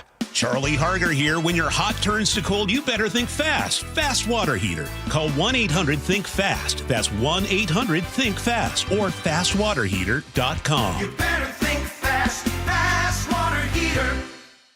KIRO News Radio, 97.3 FM, Northwest News. Now, the latest from KIRO News Radio and mynorthwest.com. Good afternoon. I'm Aaron Granillo. At least 14 people are now facing federal charges tied to immigration protests in Los Angeles. Mayor Karen Bass acknowledges the anti-ICE protests escalated in her city, which she blames on the presence of troops and immigration sweeps. Things began to be difficult on Friday when raids took place. More from CBS's Allison Keyes. California Governor Gavin Newsom is among those calling on President Trump to stop what opponents call reckless immigration raids. We do not want our streets militarized by our own armed forces. Los Angeles Police Chief Jim McDonnell says the city doesn't need the National Guard. They're here to facilitate what the federal agencies are doing on the immigration front. Allison Keyes, CBS News. Today, Defense Secretary Pete Hegseth testified before a U.S. Senate committee, and he justified the use of troops, saying when riots take place and law enforcement is threatened, they are needed. KIRO 7 TV's Renji Sinha reports from the federal building in downtown Seattle, where a protest turned violent last night. Intense moments as protesters threw rocks and bottles at the building's doors, the employees, the security, and they were also burning flags. There was a lot of tension with the protesters, especially when it came to the employees trying to just come and go from the building. Now, some of the protesters piled up e-bikes and scooters to block the driveway to that building, which houses Seattle's immigration courts. Another anti-ICE protest is set for tonight, 7 o'clock, at Cal Anderson Park in Seattle's Capitol Hill neighborhood. White House reports progress today toward reaching a trade deal with China. CBS's Linda Kenyon has the latest. White House Press Secretary Caroline Leavitt says so far President Trump is pleased with what he's seen from the trade talks in London. When it comes to this deal, we're going back to the terms that were agreed upon in Geneva. Secretary Leavitt is referring to China's release of rare earth minerals and magnets. While details are still sketchy, she did praise the work of the president's trade team. This is the result of a lot of hard work from the president and his team, and the president has a good and respectful relationship with President Xi, and as you know, they had a direct conversation which led to this success. This framework is expected to lead to future trade negotiations. Linda Kenyon, CBS News, the White House. Traffic report now brought to you by the Beacon Plumbing Traffic Desk, and starting to see those travel times build ahead of the afternoon rush. No blocking at the moment, just some heavy volume right now, including from that Linwood to Seattle Drive. Right now looking at about a 45-minute trip, about a 10-minute delay for this time of day. Bellevue to Renton, that is a 35-minute drive, heavy out of downtown. Once you reach that I-90 interchange, also it slows down, does clear up once you reach right around the VMAC or so, but the S-curves are pretty thick at this moment. Lake bridges are still open right now. The Renton to Puyallup Drive, that is about 55 minutes, pretty heavy there, from right around, say, Auburn through Sumner or so, and then Tacoma to Olympia. You got your usual slowdowns around JBLM. That is a 50-minute drive, and the drive up into Everett also getting thick right now, about a 1-hour trip from Seattle or Bellevue. This report brought to you by KIRO News Radio. The forecast now brought to you by State Roofing and Exteriors. We are mostly clear now after burning off the morning clouds, and temperatures today reaching the upper 60s, low 70s, right now 65 in downtown Seattle. I'm Aaron Granillo, KIRO News Radio. Your best source for local news. You're listening to KIRO News Radio, Northwest News. All right, welcome back to the show. Boy, people are just very, very excited to support the search for this missing burgled bear. The burgled bear, Mary Lee's bear. Case of the missing burgled bear. Mary Lee was a sweetheart. We're going to give you that. You'll be able to go on all our different social media things, and you can get in touch with us there. We're also going to have links to the story. My Northwest is going to post a thing. I think we're going to talk to Mount Vernon Police tomorrow about how we can better help solve this case. Awesome. Yeah, people People, it's a feel-good story. People want to help with something that feels good. It's not high stakes. We live in a world now where it feels like, oh, you got to have such a strong opinion about everything, even if you don't and don't care about it. But like every single thing you're supposed to care so much about. You know what I care more about? That Mary Lee gets her bear back. I'm with you, buddy. That's more important to me than 99% of the crap that you're seeing in the world today. All right, let's get Mary Lee her bear back. Absolutely. Two things. This is kind of a sexy segment, actually. It's a good transition for Mary Lee. Sexy segment. Okay. Not to say she wasn't sexy. She's a hey. Beauty's in the eye of the beholder. Did you see a picture of Mary Lee riding around on a motorized beer cooler? I did see that. That was she is a cool adorable. Lady. I like Mary Lee. Yep. She's my kind of people. All right. Listen to this, though. Do you know who Sydney Sweeney is? I'm afraid I do. Why are you afraid you do? Because You don't like young actresses? I don't know if it's worthy of the hype. She's everywhere. She's an it girl. She's like a young Hollywood starlet. I guess. Yeah. Everybody has their moment in the sun. Yeah, she's having her 15 minutes. It could be longer, but she's been she's a big star now. Yeah. She's from here. Did you know that? I did not know that. She's from Spokane. Well, she's got to be the greatest thing since sliced bread. She's the great. Yeah, absolutely. So it's like kind of a local story. This came out of Spokane? Yep. Sydney Wow. Sweeney.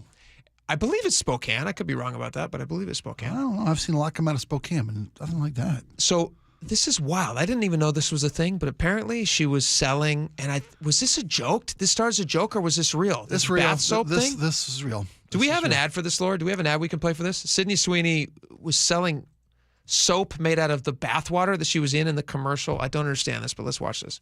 One thing. And that's apparently Sydney Sweeney's bathwater.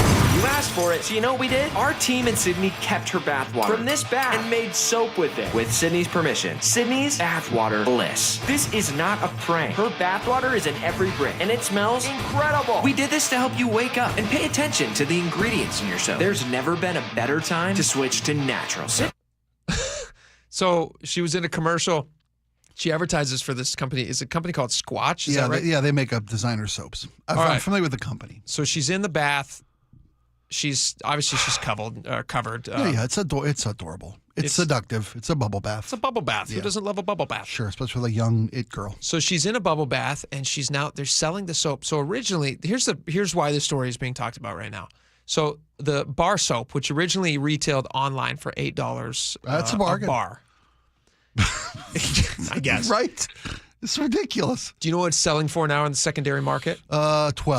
$1,600 a bar. A case? A bar. A truckload, you said? 20,000% profit.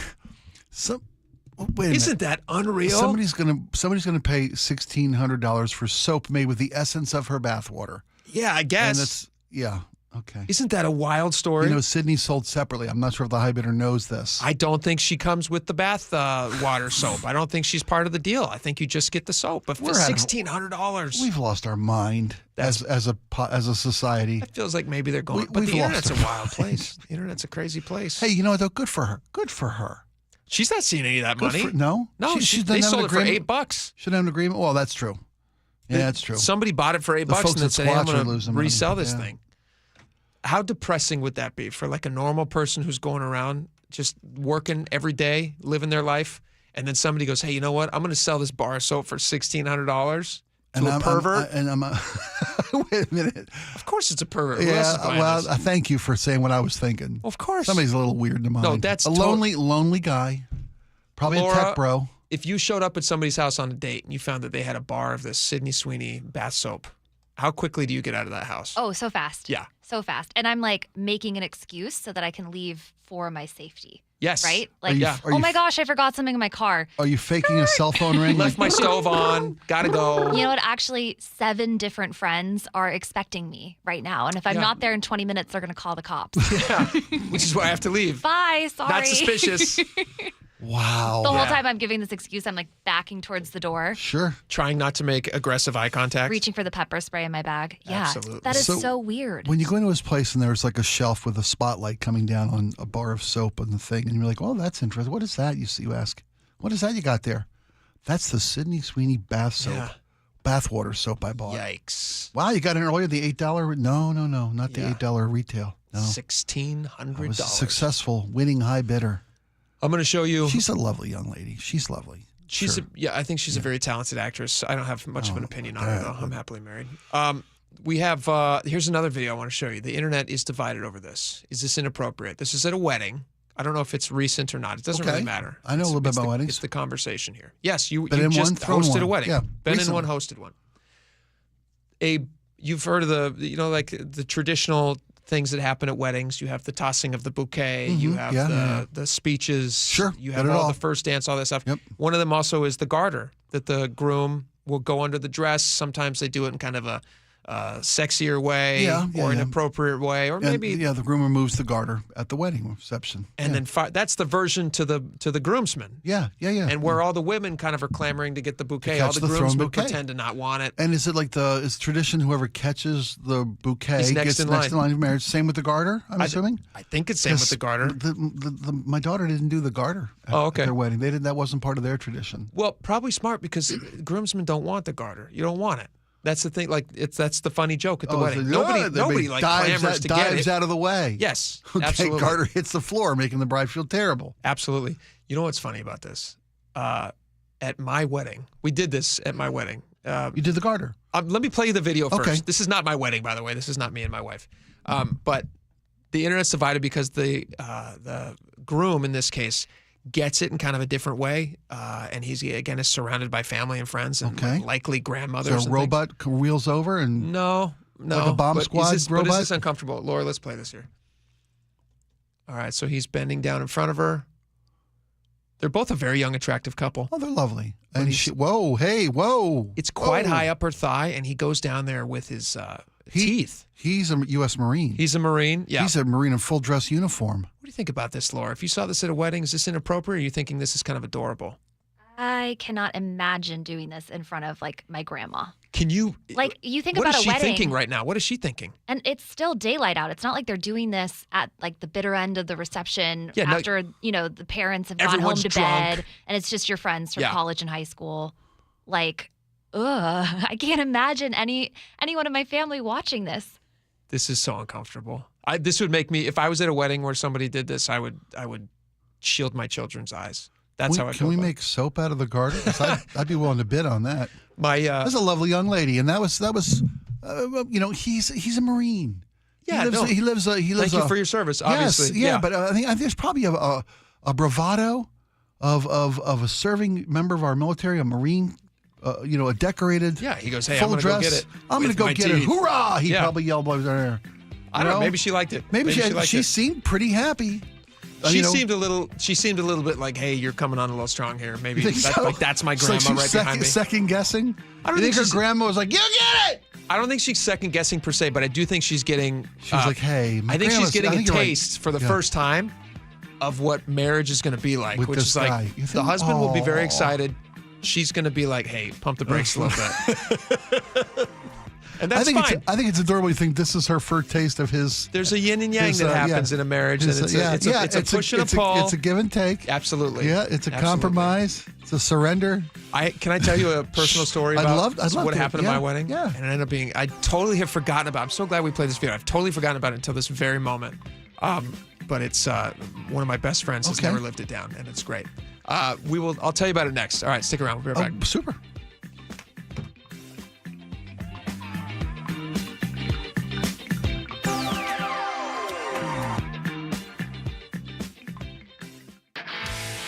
This is the story of the one. As a lineman, he does whatever it takes to keep the power on in his community. And he wants a partner like Grainger who does the same. Grainger offers the professional-grade products he needs, from voltage detectors to harnesses to hard hats, plus fast, dependable delivery. So he can rise to every challenge. Call 1-800-GRAINGER, click Grainger.com, or just stop by. Grainger, for the ones who get it done. This is the story of the one. As a lineman, he does whatever it takes to keep the power on in his community. And he wants a partner like Grainger who does the same. Grainger offers the professional-grade products he needs, from voltage detectors to harnesses to hard hats, plus fast, dependable delivery. So he can rise to every challenge. Call 1-800-GRAINGER, click Grainger.com, or just stop by. Grainger, for the ones who get it done. An illegal alien from Guatemala charged with raping a child in Massachusetts. An MS-13 gang member from El Salvador accused of murdering a Texas man. A Venezuelan charged with filming and selling child pornography in Michigan. These are just some of the heinous migrant criminals caught because of President Donald J. Trump's leadership. I'm Kristi Noem, the United States Secretary of Homeland Security. Under President Trump, attempted illegal border crossings are at the lowest levels ever recorded, and over 100,000 illegal aliens have been arrested. If you are here illegally, you're next. You will be fined nearly $1,000 a day, imprisoned, and deported. You will never return. But if you register using our CBP Home app and leave now, you could be allowed to return legally. Do what's right. Leave now. Under President Trump, America's laws, border, and families will be protected. Sponsored by the United States Department of Homeland Security. Are you trying to buy a new home, or are you a local real estate agent seeking financing for a client? We're all tired of dealing with banks, credit unions, and endless guidelines. Wouldn't it be nice to go back in time when we had common sense lending? Hi, I'm Scott Rureka, CEO of Legacy Group Capital based in Bellevue. We are one of the largest local private portfolio lenders in Washington. We've helped thousands of home buyers and real estate investors reach their financial goals by leveraging the Legacy Common Sense borrowing platform. What that means is we lend our own money, we make our own decisions. If your deal makes sense, we'll get it done. Whether you're purchasing a new piece of real estate or refinancing an existing loan, bridge loans, construction, or regular home loan, it doesn't have to be as difficult as banks and lenders make it. If you're trying to grow wealth through real estate acquisition, come talk to the experts in private lending. Call 425-635-4700 or LegacyG.com. Legacy Group Capital, your common sense lender. LegacyG.com. The Mariners are transforming T-Mobile Park into Seattle's hottest karaoke club for Sing-Along Fireworks Night. Don't miss an incredible post-game show this Friday presented by T-Mobile after the team squares off against the Guardians at 7:10. He does it again! Home runs in 3 consecutive games. Cal Raleigh, the big dumper. It's your chance to belt your heart out on the big stage to chart-topping hits and feel-good throwbacks. Fireworks and Mariners baseball. That's 2 spectacular shows in one unforgettable night. Strike 3 call! Triple digits to end it and complete the sweep. Visit mariners.com/fireworks to get your tickets and see the complete lineup of Mariners fireworks nights this summer, including a patriotic palooza on July 3rd and an 80s show on July 18th. Plus, check out everything else on deck at T-Mobile Park, including a Father's Day socks giveaway this Sunday thanks to Muckleshoot Casino Resorts. Mariners baseball. Tridents up. Hey, are aches, injuries, or everyday pain slowing you down? Well, it is time to move better, feel stronger, and get back to doing what you love. IRG Physical and Hand Therapy is now accepting new patients, and no referral is needed. Their expert team offers personalized, hands-on care to help you recover faster and stay pain-free longer. Shannon, what is it like to see new patients walk through your doors? Rock, it's wonderful. You know why? It's because it's an opportunity for us at IRG to make a difference in someone's lives. It's so important that when people come in, they experience engagement, coaching, teaching. We build relationships with our patients, and we want to make it easy. We all know that healthcare has a lot of what I call minutia in it. We have a concierge call center. When you call, we're going to check your authorization, verification, certification, justification. We're going to find out everything we need to know about your insurance, and we're going to make it easy for you because we want you focusing on getting better. And all you got to do is head over to irgpt.com to find the clinic nearest you. irgpt.com. Protect your liver and give it the support that it deserves with Active Liver from New Nordic. Find it in stores at your local CVS, Fred Meyer Grocery, Amazon, or newnordicusa.com. Got pickleball game? Play with Seattle football legends in the Champions of Change pickleball tournament on June 28th, benefiting high school athletes. Register at championsofchangefoundation.org/pickleball or donate at your local Safeway. For more than 65 years, our service technicians at Bob's Heating and Air Conditioning have been proud to offer the home comfort solutions that your family needs. This summer, trust the team at Bob's to equip you with peace of mind, providing efficient service and expert knowledge to keep you safe and comfortable in your home. While temperatures may be on the rise, our service solutions remain steady and affordable. Plus, we'll provide you with a new filter replacement at each AC maintenance. Call Bob's Heating and Air Conditioning. Your family's comfort is our family's business. Welcome back to the show. All right, before the break, we're going to get your text messages here in just a second. But before the break, I want to hear this. We played you a clip of a couple who's Happy young couple, happy newly young couple. married. Yeah. And At the reception. he took her garter off. It's not called a garter. It's garter belt. Garter belt. Garter. Yeah. A garter belt. It's not Garter garter belt. It's not a belt. Oh, it's on your leg. Oh, it's a garter. You're right. Yeah. Right. Garter belt's a different thing. Is it? Okay. But a garter, he took it off with his teeth and yada yada. It was a viral video. So at my wedding, we did the whole thing. Like, She's grandma twerking in the back. Yeah, he's adorable. Yeah, she's the sweetest old grandma. lady. Yeah.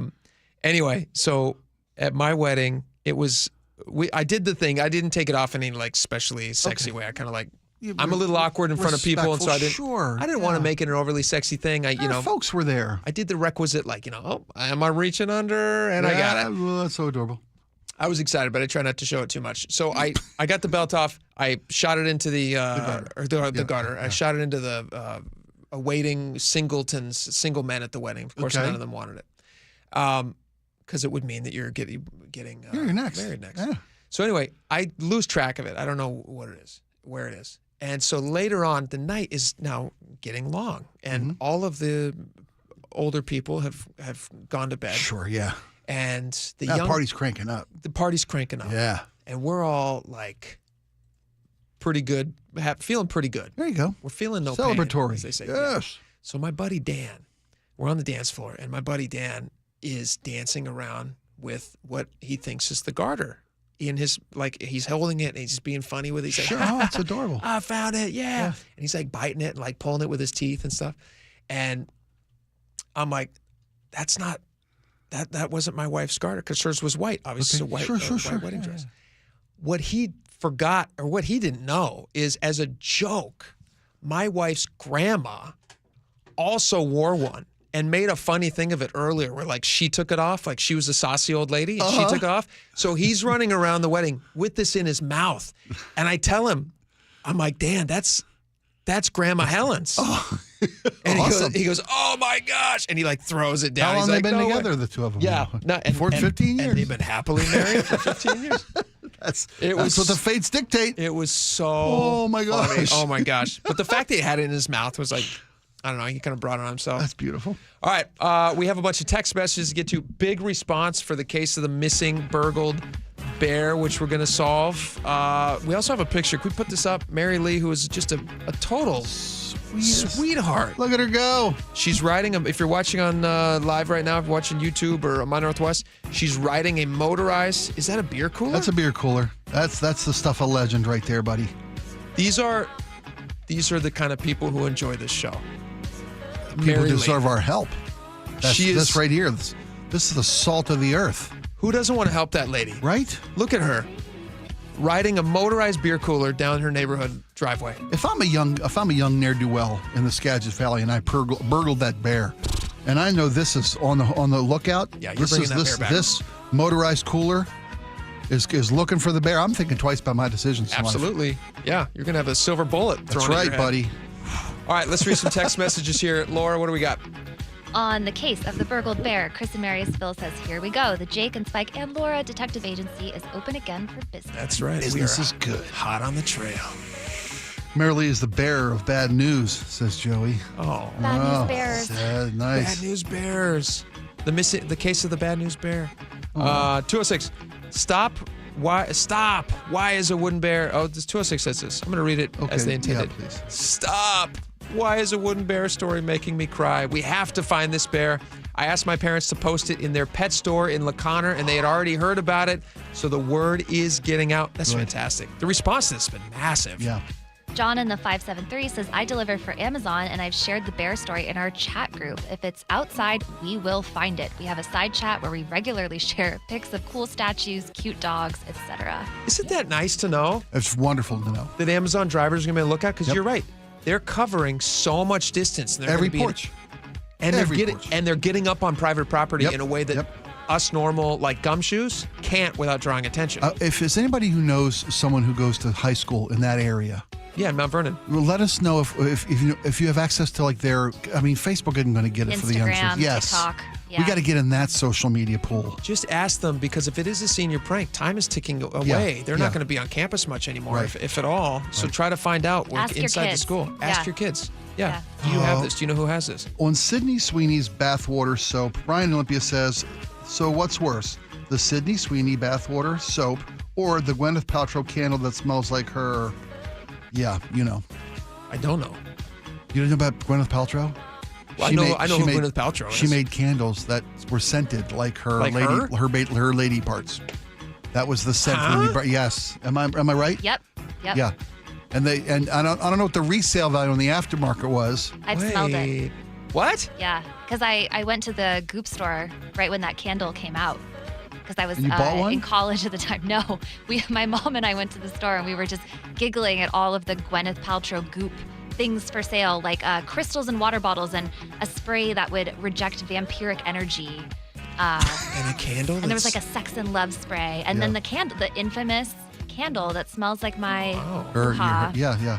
Okay. Well, suddenly Sydney Sweeney's bathwater soap ain't so bad anymore. I don't is know it? what to make of that. It's all relevant. Yeah. All right. Well, that makes me. I feel like we should end on that uncomfortable note. We can't do any worse or better than that. That's as low as we can possibly get. Or as high. We went from this wonderful Lovely bear story, woman. Yeah. to the nether region of Gwyneth Paltrow. Let's move. Let's end it there. That's as good as we can do. All right. We'll have updates for you on the bear tomorrow. Have a great day, folks. We'll see you back here tomorrow. Listen to John Curley. We got to go. Bye-bye.